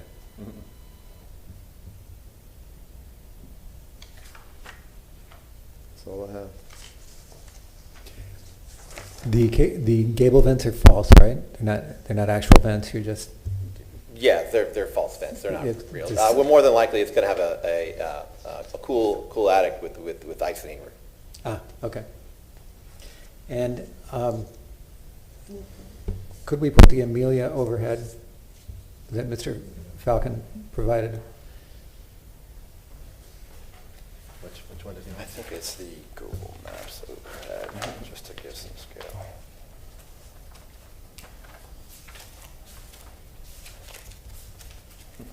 Sorry. Can zoom that out for me. Okay, and we're looking at 401, right? Correct. Yep, 401. Okay. Okay, so there's the Baptist church. Okay.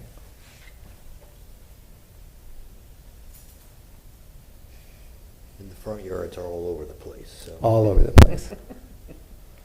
I mean, if you, just to get one idea is, just, again, rough look at what these body and side front setbacks were. They really vary, even between the new construction. Mhm. Front setbacks were varying, some were close, some were far. Right. So we get to an average of 10, which is exactly what we're asking for. The existing building currently is 10, and the building actually here is actually closer. These are not accurate. Yeah, This is off of the property appraiser's website. This is actually only 5 feet from the property, but And you're 10, right? we're 10. Yeah, you can see the image of. And then the church across the street, of course, is on the property line. Kamari Pettis-Mackle from the City Attorney's Office. This is not a rezoning, this is just a certificate of appropriateness for, Right. Correct. so, Mhm. Yes, That was ma'am. one of our Yeah. design exceptions, I remember it now. This is the neighboring building, you can see, just right up against the sidewalk, and we have that at 3.2 feet from the sidewalk, from the front body of the building.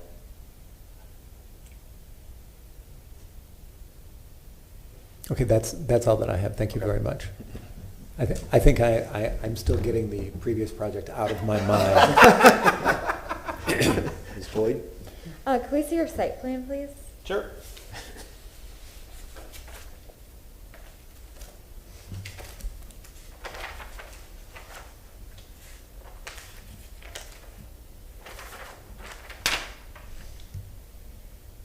The single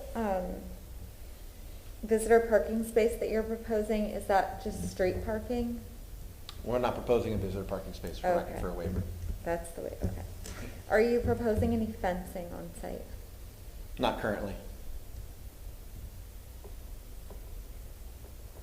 Okay. In that same vein, then how do you plan on screening your AC units? Because for both units, they would be still visible from some manner of street front. Well, this one is between a masonry wall and here. I mean, both of these would probably have landscaping, but I'm not sure. I'll have to talk to the applicant. We may investigate putting some small amount of fencing, which we could get approved through staff. We can make that a point of coordination for staff. On the previous project, we had between the two designs. One had just regular landscaping screening. The other, we had a 4-foot block stem wall as a screening. We removed that because of the setback, and it just didn't look right. But, you know, a landscaping screen would be typical and normal, I think, of the neighborhood. Understood. Thank you very much. I also think it might be appropriate to fence the courtyard per se, so that the two structures are not exposed on Jefferson Street as like two separate entities, but I agree that that can be a staff managed item.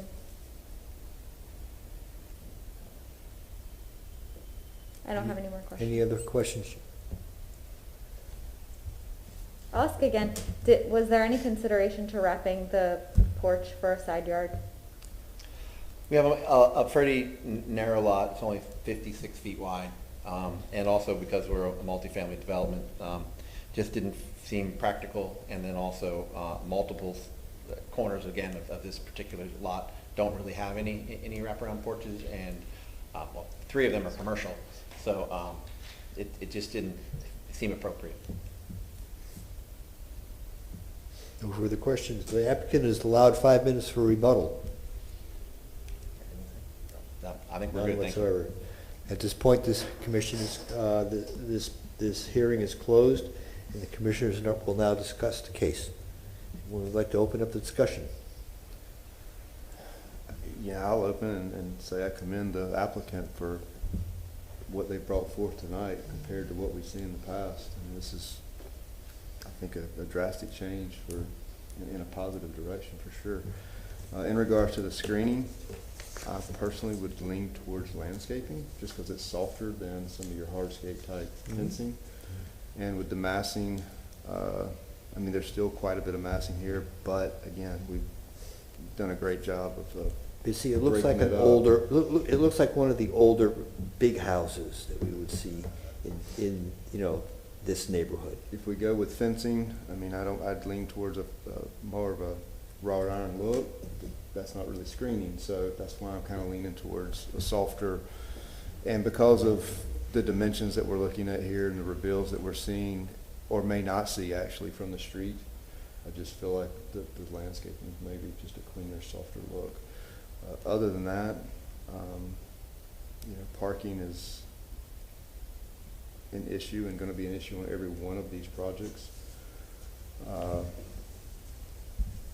But because it is looked at as single, I'm not sure this particular project is much of an issue, especially with the street parking. But again, I have to commend you for, you know, the design that's brought forth today. Thank you. I concur with that. I think this is a tremendous step forward. I think you guys really pegged down the whole nature of what is an appropriate big mass in this context of this neighborhood. And I think you've really brought that down to earth. Thank you very much. I do miss corner lots being treated like corner lots, but I think that we'll let the argument for this site stand for If we had a today's much wider case. lot, we'd have a different discussion, I think. Or a smaller house, or a different shaped house. But Mr. Myers? I commend you for your fortitude in coming back before us. I think sometimes it's very difficult to make changes to a project that you have been working on for some time, and I thank you for meeting all of our requests.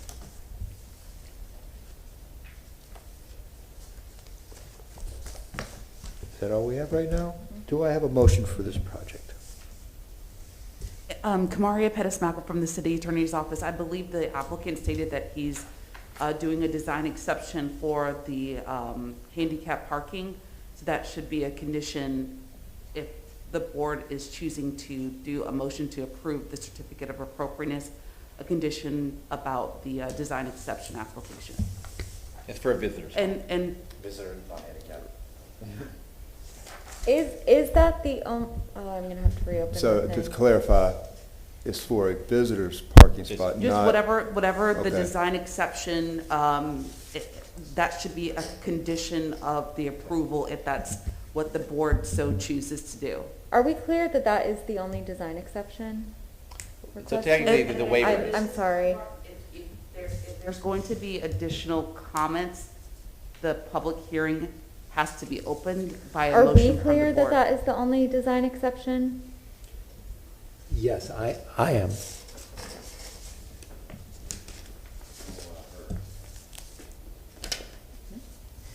That's the only one I'm aware of.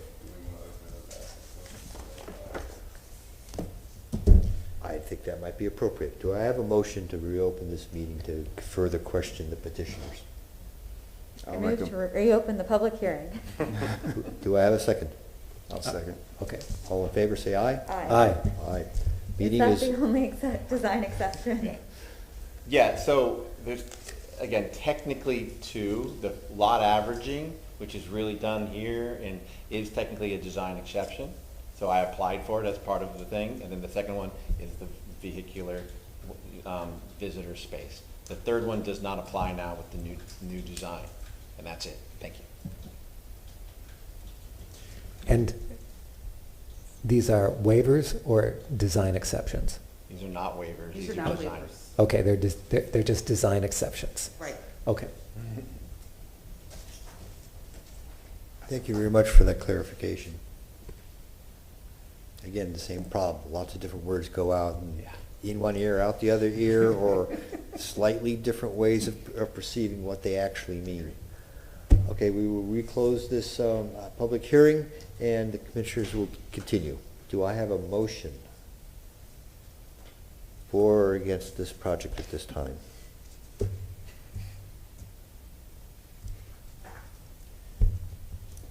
I move to grant a certificate of appropriateness for the drawings and documents presented at this public hearing in ARC 21-241 for the property located at 401 East Amelia with the following conditions. That the screening of AC units and fencing to be coordinated with staff, and that I'm going to ask for assistance on the design And that exception. yes, and that any pending design exception be approved as a condition of this approval. Okay, and that any pending design exception be approved as part of this approval. Thank you, Kamaria. But can Do you I- finish the language of on how it meets the, Ah, yes. Because based upon the finding of fact, the proposed project is consistent with the Tampa Heights design guidelines of the city of Tampa for the following reasons. Due to the project massing, its detailing, and Materials of use. what? Material use. Material use. And material use. Thank you. Do I have a second for this motion? I'll second that. Before we proceed with our vote, gentlemen, do you understand the conditions placed before you and accept them? Yes. I do. All those in favor for this motion to accept with condition, say aye. Aye. Aye. Against? None? Motion carries. Certificate approved. There we go, finally. Good evening, Commissioners. Ron Vila, staff with Historic Preservation. Moving to the last agenda item, which is ARC 21-485 for the address of 2008 North Morgan Street. This is also in the Tampa Heights Historic District. The contributing structure is one of the oldest structure in Tampa Heights. It dates back to the 1890s. The zoning classification is RM24. The request this evening is for a certificate of appropriateness for new construction. This is for the accessory structure with some site improvements. Moving to the photo presentation. Starting with the 1929 Sanborn Map. Property in question is in the green shaded area. It is a corner parcel on the corner of Ross and Morgan.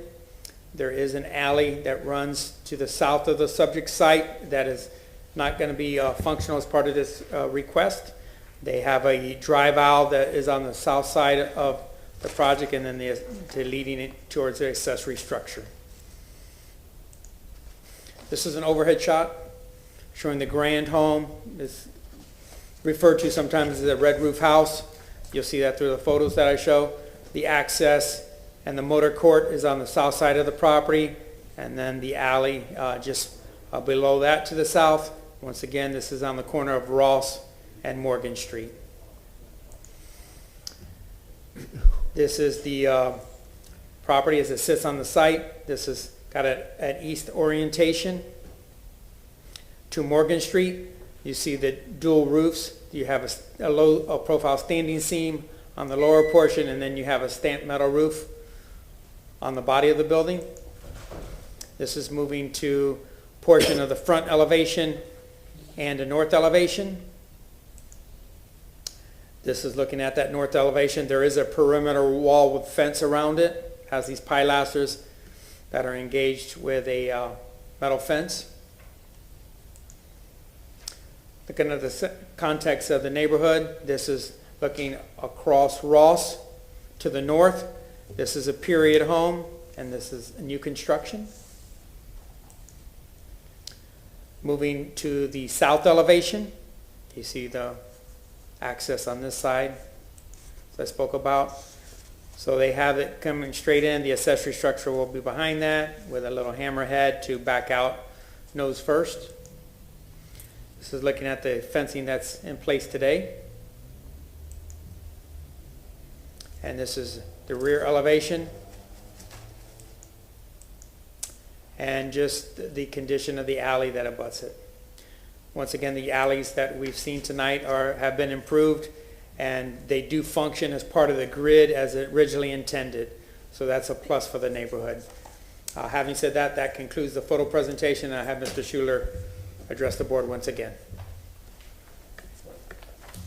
Good evening, Commissioners. Ralph Schuler, JV Architect, 2401 North Howard Avenue.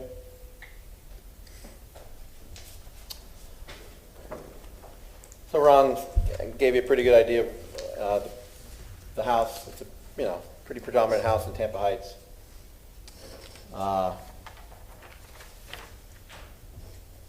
We're going to try and make an accessory structure that is extremely compatible to this. It's called the red roof house, of course. Stamped metal roof on the top, standing seam on the porch. We're going to use standing seam. Again, it's almost impossible to get this stamped metal roof anymore. And then the other picture that's so people can give context to them. We showed you the site plan. Is this is an existing drive. At one time, I've lived in Tampa Heights now for 23 years. About 20 years ago, there was a garage here. I don't think it was a historic garage, but it was in the exact same location. There's still a slab of where that garage was previously. The garage was in bad shape and was torn down about 15 years ago, or right around when Tampa Heights became a historic district. All of this fencing is beautiful. We're going to propose to take down just these two pilasters and put the garage right at the end of what the current drive is, or where the previous garage had been located.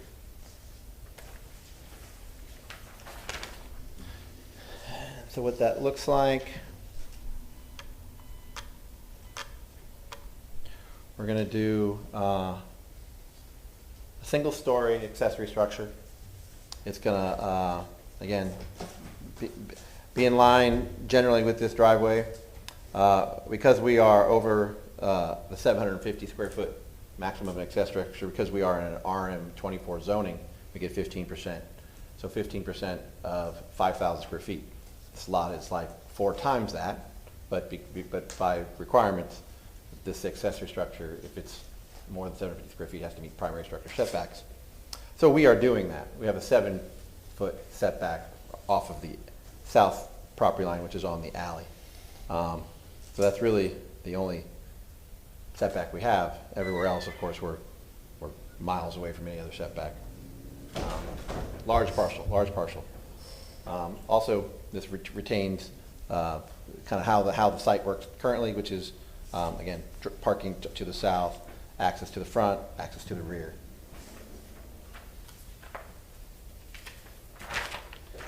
It's going to be just a garage with a guest bedroom in the back, and very simple plan. Elevations. Oops, sorry.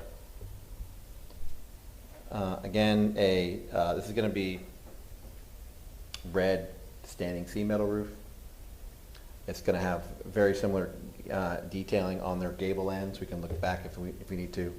We're not going to be quite as high pitched. It's just not practical and or normal for an accessory structure to have a 12-12 pitch. This is going to be an 8-12, which is still a very, very good pitch, just not 12-12. It's all compatible with the existing. Of course, we're on grade. All accessory structures would be on grade compared to the primary structure. The front, a simple carriage style garage door, some carriage lights. This is access to the garage from the north side. The west side would be the access to the guest room through a pair of French doors. And then the alley side, which has the least amount of fenestration, of course, has a window in a bathroom.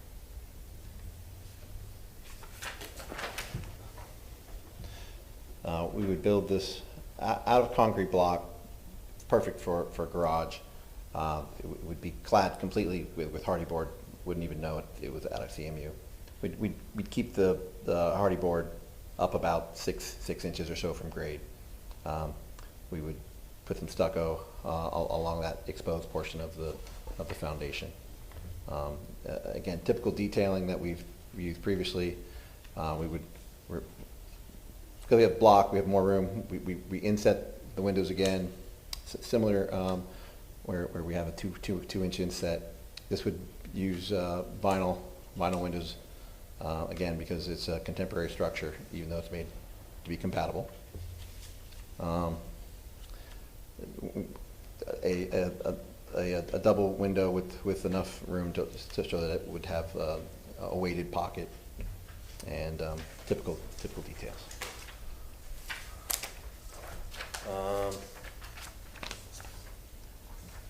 This is a slightly different version of a carriage style door. The side door.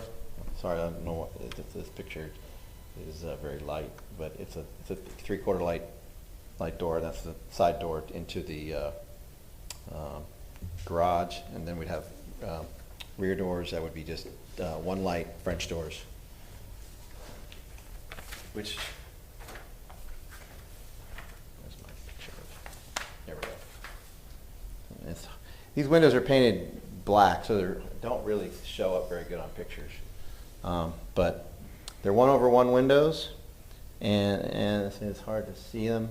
They do have, obviously, historic house have screens on them, so it makes it even harder to see. These are historic screens. But again, similar detailing around the window, around the gable there, is what we're employing on all four sides of this garage, not just on the front. And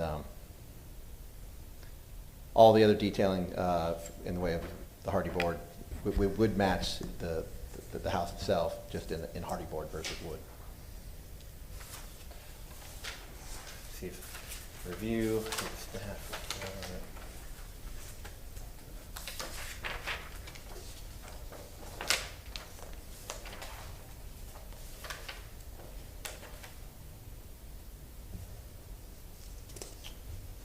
So just to clarify, so this does not have exposed rafter tails. It has enclosed soffits and fascias, which matches what we would propose. And the roof, of course, is going to be a standing seam red roof. Lighting, I have similar lighting to what's on there now, which is wrought iron. I have on my other sheets what the lighting would look like, and then again also the hardware, I believe on this house currently is polished brass. We would match that. Again, anything that is the existing structure, we would match as closely as possible to the accessory structure. With that, I'll conclude my presentation. Good evening, Commissioners. Ron Vila, staff with Historic Preservations. Staff's finding that this application is consistent with the Tampa Heights design guidelines, with some discussion on additional item, that the details on the new gate on the south property line, that the agent could provide us some details. And then if this is to go forward, he was lacking some details on the hardware and the lighting, that those could be approved by staff. And I'll be here to answer any questions. Thank you.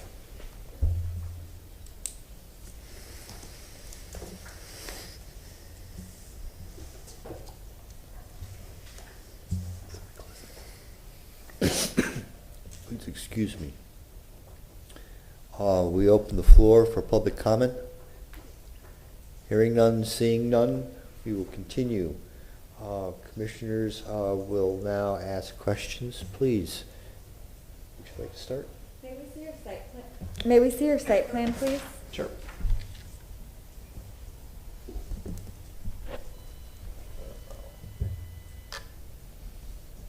And Morgan Street is the front facade, correct? Yes, Morgan Street is the front facade, yes. Was there any consideration given to pushing the garage toward the rear of the property?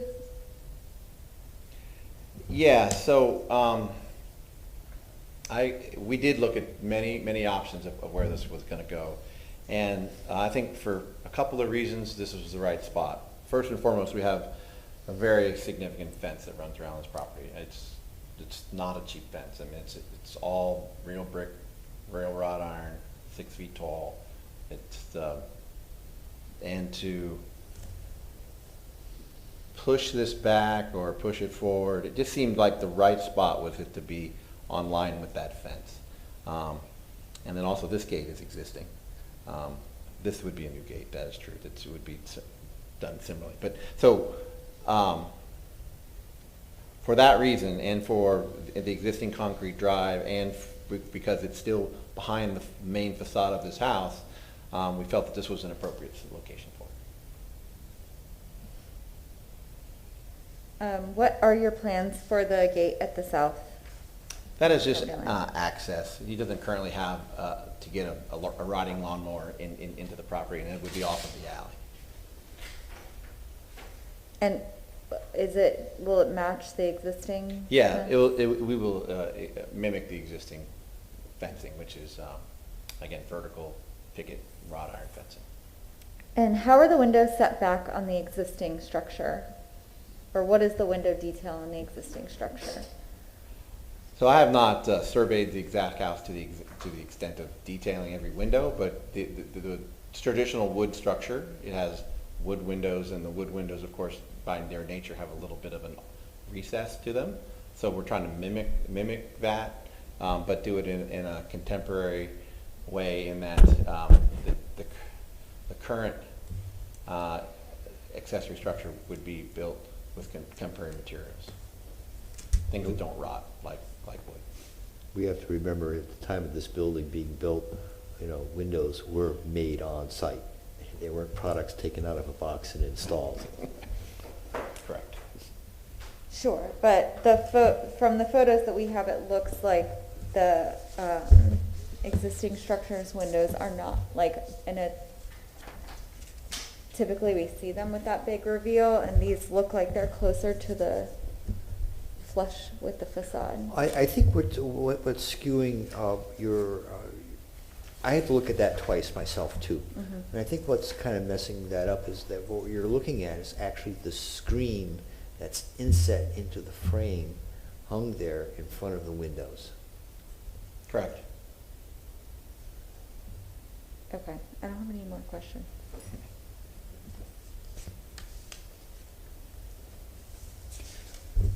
I have a question about the slab in the guest bedroom. Okay.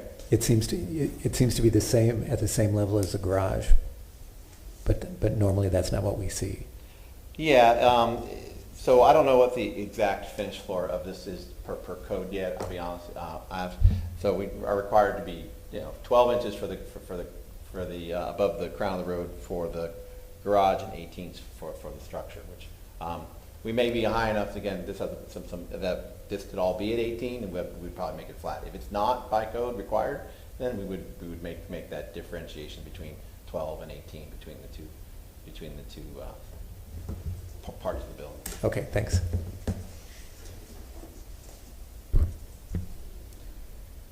Do you know the approximate age of that fence, the original fence? The age of it? Yeah, it was put in about 15 years ago. It's a contemporary fence.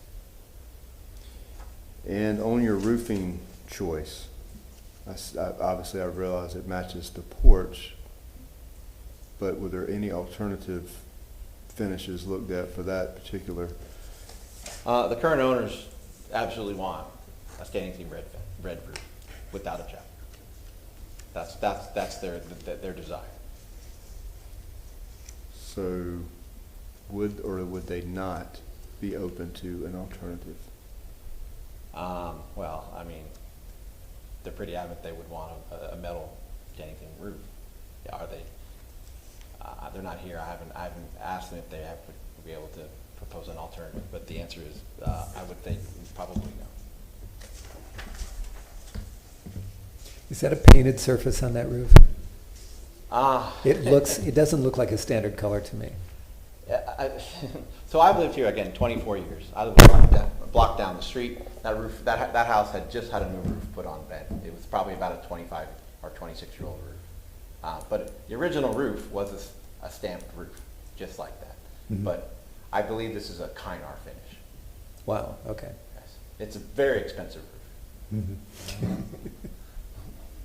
That's why it's got a nickname. Mm-hmm.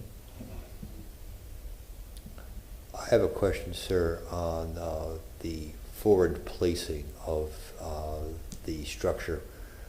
Your proposal is to place that within that existing fence line, taking out whatever pilasters are necessary or whatever. The way I read this is I see pilasters on one side on the other. How do you plan on closing those gaps, and how do you plan on actually terminating that at the building face? Right. So the goal would be for that fencing to die in on the corner boards of each one of those two ends, so that it would be secured. So instead of, let's say, dying into a concrete or a brick pier, it's going to die into a massive post of some sort? No, it would die into the corner board of the structure itself, the accessory structure. Interesting. Okay, thank you very much. And as small as it may be, where are you proposing the mechanical unit? Probably right. I'm sorry. We'll put it right here. On the alley. There's currently a hedge along this alley already that precludes you from even seeing it. The hedge, if I recall correctly from the photographs, the hedge is on the outside of the fence, right? You'd think I would remember, but I think it's on the outside of the fence. Yes, looks like it. Yes. Was consideration given to using the alley access to face the garage doors toward, rather than facing garage doors to Morgan Street?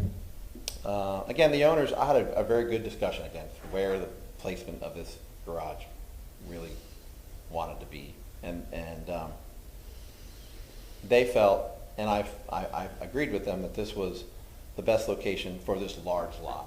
I understand if this was a much smaller lot, or this was a lot that was more typical in a rhythm in Hyde Park or other places where where garages are set far back, that would maybe be deemed more appropriate. But this is for lack of a better lot, a luxury lot. It's, and it's this alley, while paved to some degree, really isn't that well improved. They really wanted the security of getting in and out on their own private property, and and getting in and out of the garage, and the function that they felt that was appropriate, that this was the best place for this garage.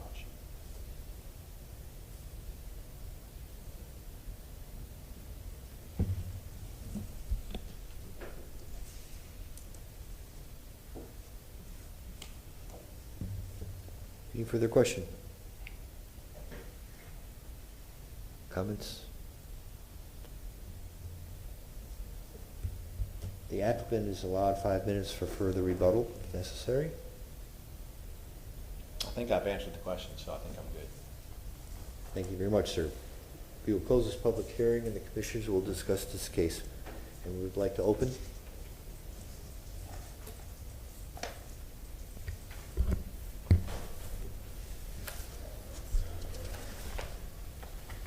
Personally, I feel like the location should be moved back.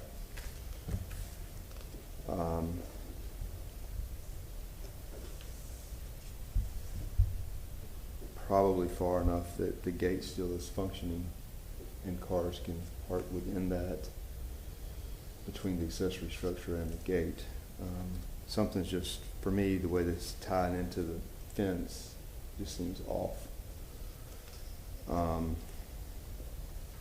The last comment about the garage door facing the alley versus Morgan, there again, I have to say that I would always be a fan of a garage door facing away from the primary street if there was the opportunity to do that.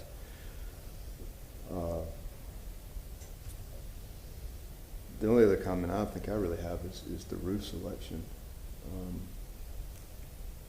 The house, I mean, obviously that's a predominant piece of the primary structure. Stand and seam is not something we normally see in historic districts, nor is it something that we tend to lean to approving. You can get the stamped metal. They are expensive. But I'm not sure that in this particular instance, simpler may not be better as well. Something as simple as a dimensional shingle. So that's just a few things that I see that I've got some potentially some issues with. I'd love to hear some comments from you guys in response, but I just feel like the placement and to me the roof is probably the two things that I'm seeing that may be of some concern. I struggle with having every opportunity to take the garage doors off of Morgan Street in both location on the site as well as orientation on the site. Especially working with such a unique structure, I think we would take every opportunity that we could to let that sort of have its moment and not sort of give it a distraction or take away in any way by placing garage doors right on Morgan Street. And understanding the size of the lot,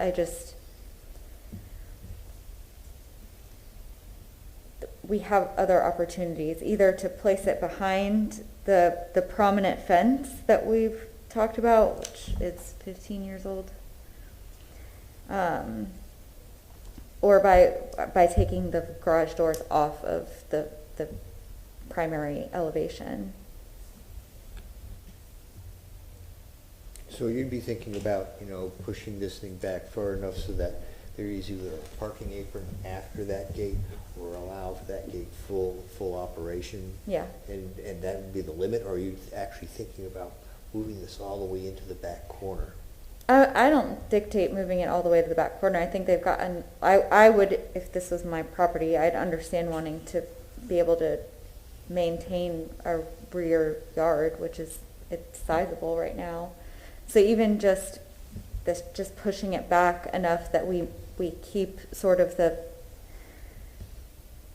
rhythm of the fencing and push the garage doors out of sort of that primary sight line. Mm-hmm. Or orienting them onto an alley, functioning alley. So it's an either or sort of situation.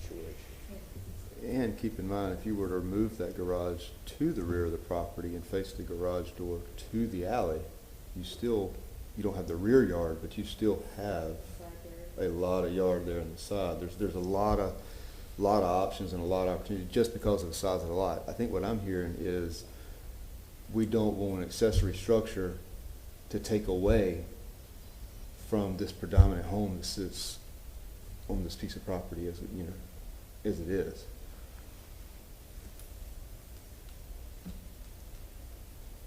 I'd like to follow up on your comment about, the availability of the stamped Roofing materials. roofing shingles. I know that I also agree that they do exist. There's a premium cost to that. But in all honesty, I don't know if they've been approved in the state of Florida as a roofing material because it's such a niche type of an item. I'm wondering if that's in there or if it's fallen off the face of the earth. Because this roof will have to meet those window criteria for a new structure. We know standing seams and the 5V crimps and all sorts of products of that nature are available, as part of the Florida materials approval process. But the niche ones, I don't know about that one. I would be very hesitant on having them chase that down when it could be very much a rabbit hole. There's really no end solution to that. I feel as though the porch has this. Is it actually standing seam? Well, I can't. We're no longer. Okay, so the porch. So if you're matching the lower slope roof material on the porch, I think that we are staying within the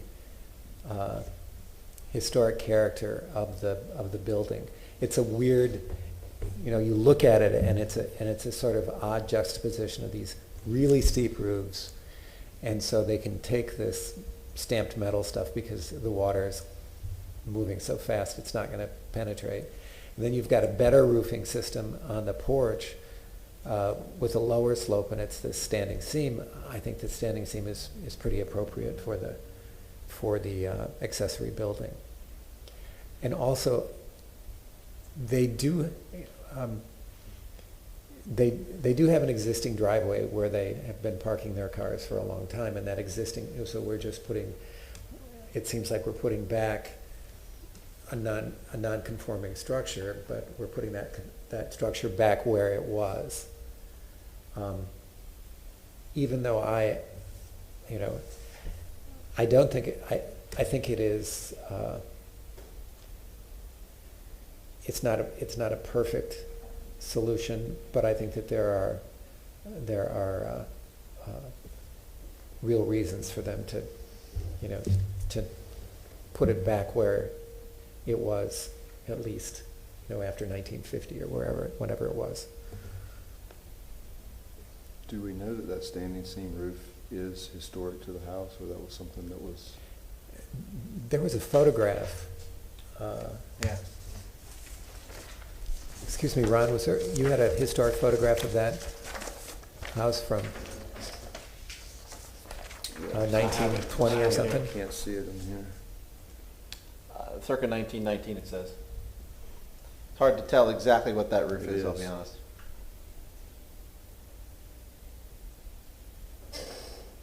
But it is not stamped. It's not stamped. Can't do it. Yeah. It's gotta have like six. Yeah, you couldn't do it for the 12, slope.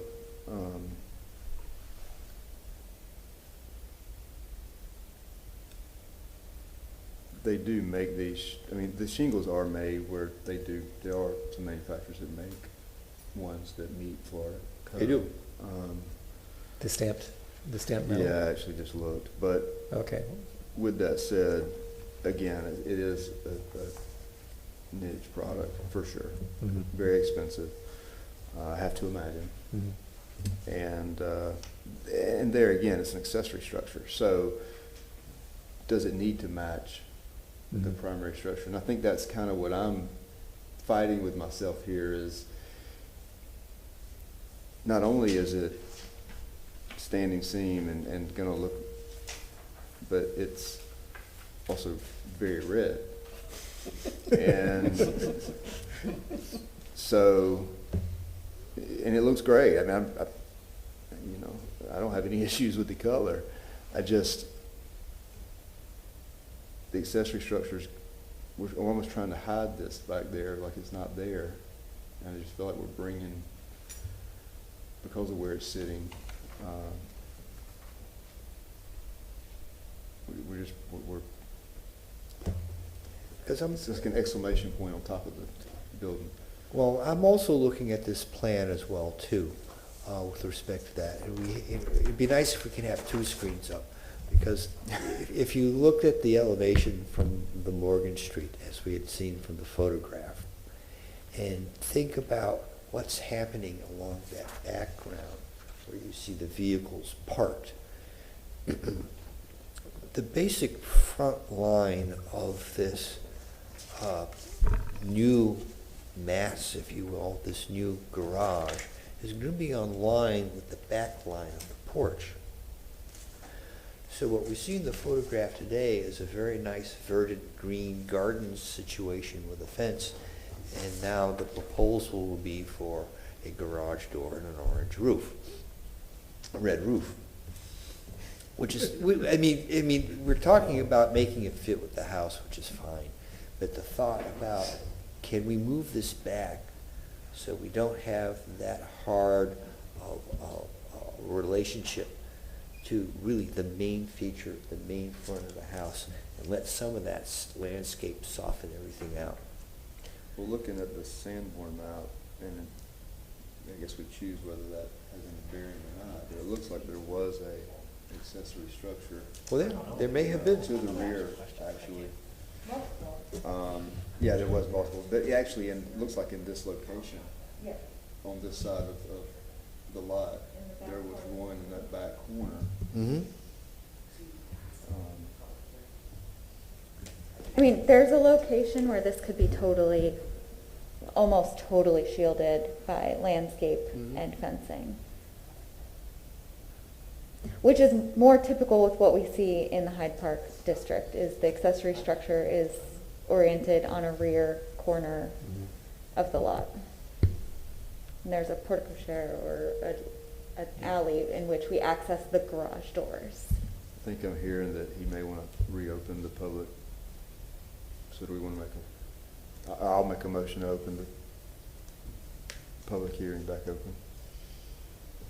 Do I have a second for that motion? Sure, I'll second it. All those in favor, say aye. Aye. Against, say nay. Nay. Motion Thank you. carries.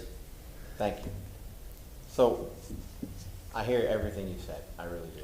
So, if we push the structure back, we push it back, you tell me.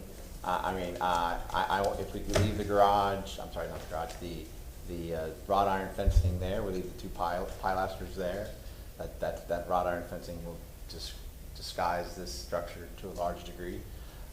You have, of course, and I apologize, but there's cars in the way, but you have a beautiful fountain here.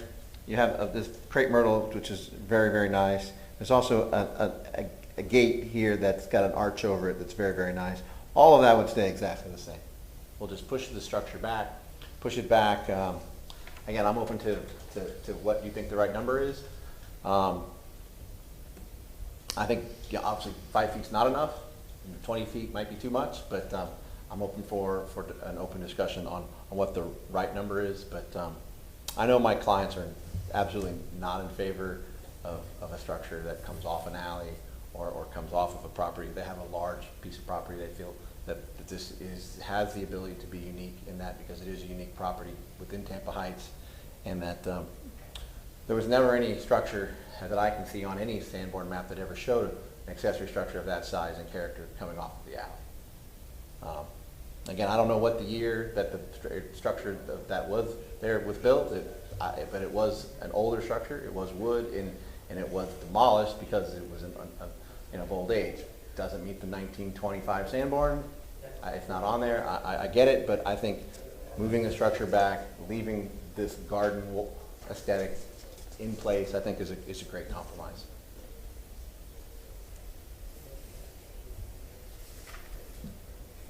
So to clarify, are you saying that there was not an accessory structure on the Sanborn Map?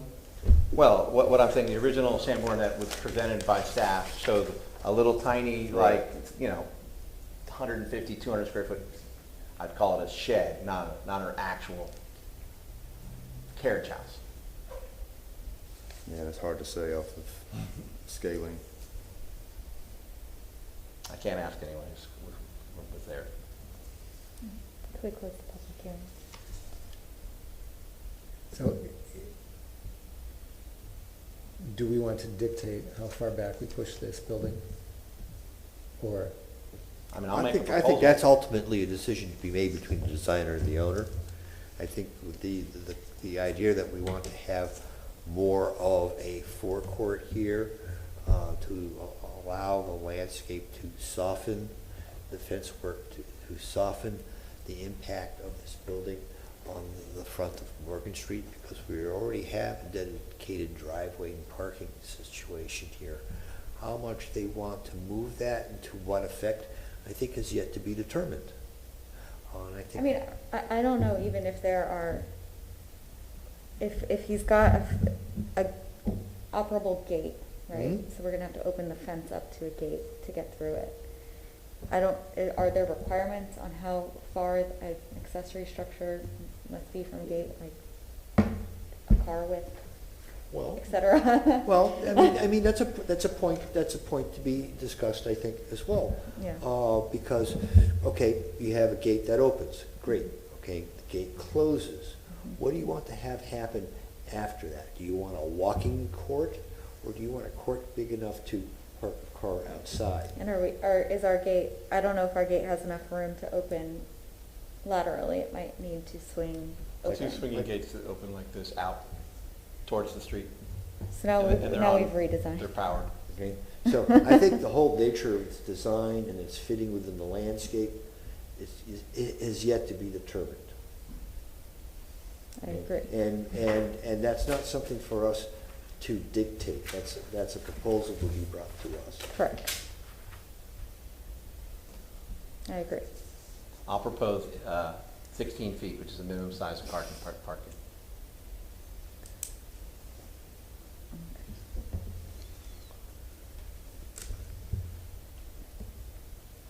And at that nature of proposal, then, would you be inclined to have a continuation? Well, if you guys don't want to pass today, then I guess I'll continue, yes. No, well, that's ultimately up to, That is definitely all up to him. Commissioners, Dennis Fernandez, Architecture Review and Historic Preservation Manager. I would encourage, if there's some latitude with dimensional requirements, that either be discussed and delegated to staff. This case would be continued into January at this point based on our current schedule. Okay, let's make this discussion. well, do you want to close the public Yes. hearing, or do you want to still ask questions of the applicant? We done with questioning? I'm done with questions. done with questions. I got one more. Continue, sir. Has there been any discussion with staff regarding what it would take, as far as variance is concerned, to move the garage to the side and possibly incorporate the building up to the property line in order to maximize the lot, but ultimately get this garage door from being front facing? There's been no discussion on variances, no. But I was encouraged not to ask for a variance. Understood. Agreed. And I think that his statement before was that the desire is not I to. completely understand. Okay, at this point now, we close the public hearing. We will continue our discussion. Okay, so, we have a number of, not necessarily conflicting, but we have a variety of different thoughts on where this building should be with respect to the alley, the front line, the front apron, the nature of the landscape, all of that sort of stuff. Personally, myself, I don't think we are in a position to peg down a number as to where this needs to get moved, left, right, north, south. We don't have that. But we know it's got to happen in one form or another.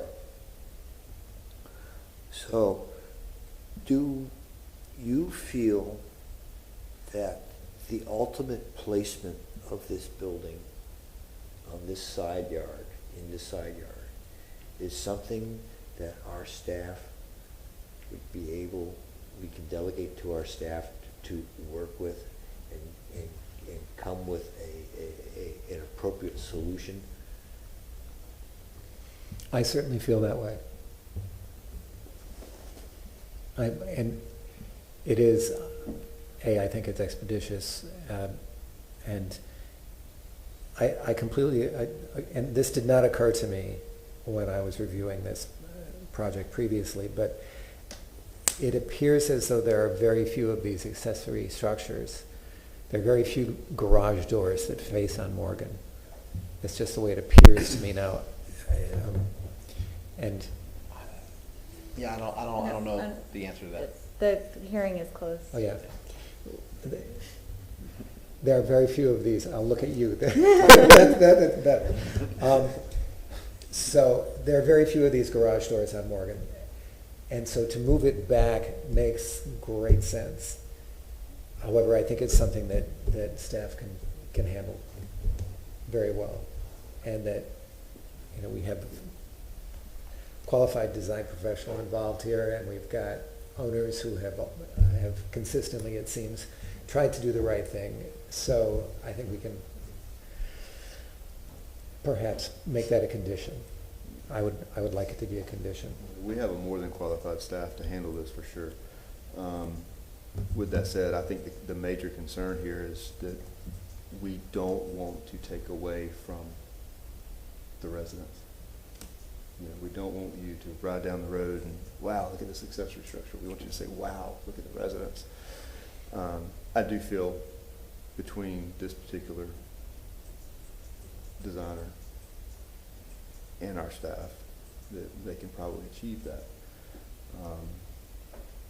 But I think that's ultimately what we're trying not to do, is take away from the structure. Because what we have is a grand residence here that has been around for a very long time. And the last thing we want to do is be riding down that road in 5 years and... Garage doors. Exactly. So what we're looking at really is we're going to be asking staff to work very closely with the applicant and the owner so that this proposed structure be moved more into an easterly direction for the purposes of to provide a greater degree of shielding of the structure from the Morgan Street elevation, as well as to provide a greater separation of the accessory structure's front from the very ornate front of the existing original dwelling. I mean, this is a particular case where, I personally wish the owner was here to answer some of these questions, because I feel like, unfortunately, he's having to speak for them, and we're in this business, so we understand what he's up against. Isn't the accessory structure to be moved west? Yes, I correct that. Okay. I correct that. It'd be more westerly, Yeah. to the left. Yes. Thank you. So like the Morgan Street character is maintained, and accessory structure is, Just that, Now, an how accessory far- structure. now, how far Right. back they push it? we are not And dictating to what that. effect Yeah, no. is for Right. negotiation between the design builder, the owner, and staff.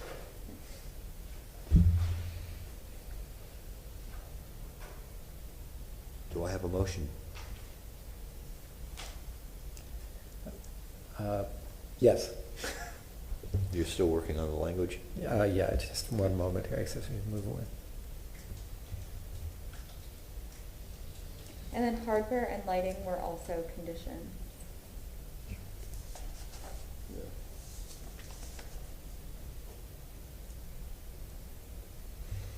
Okay. I move to grant a certificate of appropriateness for the drawings and documents presented at this public hearing in ARC 21-485 for the property located at 2008 North Morgan Street with the following conditions. Because based upon the finding of fact, the proposed project is consistent with the Tampa Heights Historic District Design Guidelines of the City of Tampa. Oh, I'm sorry, I skipped the conditions, excuse me.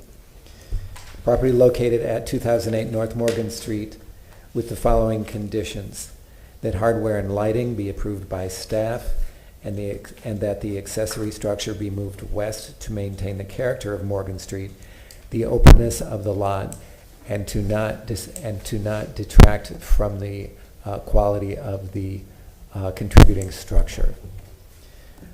Because based upon the finding of fact, the proposed project is consistent with the Tampa Heights Historic District Design Guidelines of the City of Tampa for the following reasons: for its careful attention to material and detailing, and for its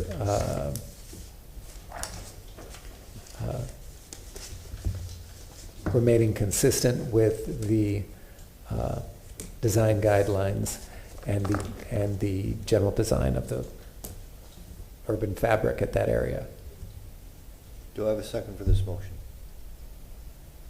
Do I have any additions for this motion? I second the motion. All those in favor, say aye. Aye. Aye. Motion to Thank you very much. approve I'm happy to work with staff on the exact. certificate with conditions. End the hearing? Yes. I'd like to thank you all for being here today. I hereby turned it off. I hereby close this hearing. Yours is different. Yes, it is. Excuse me. That's very simple.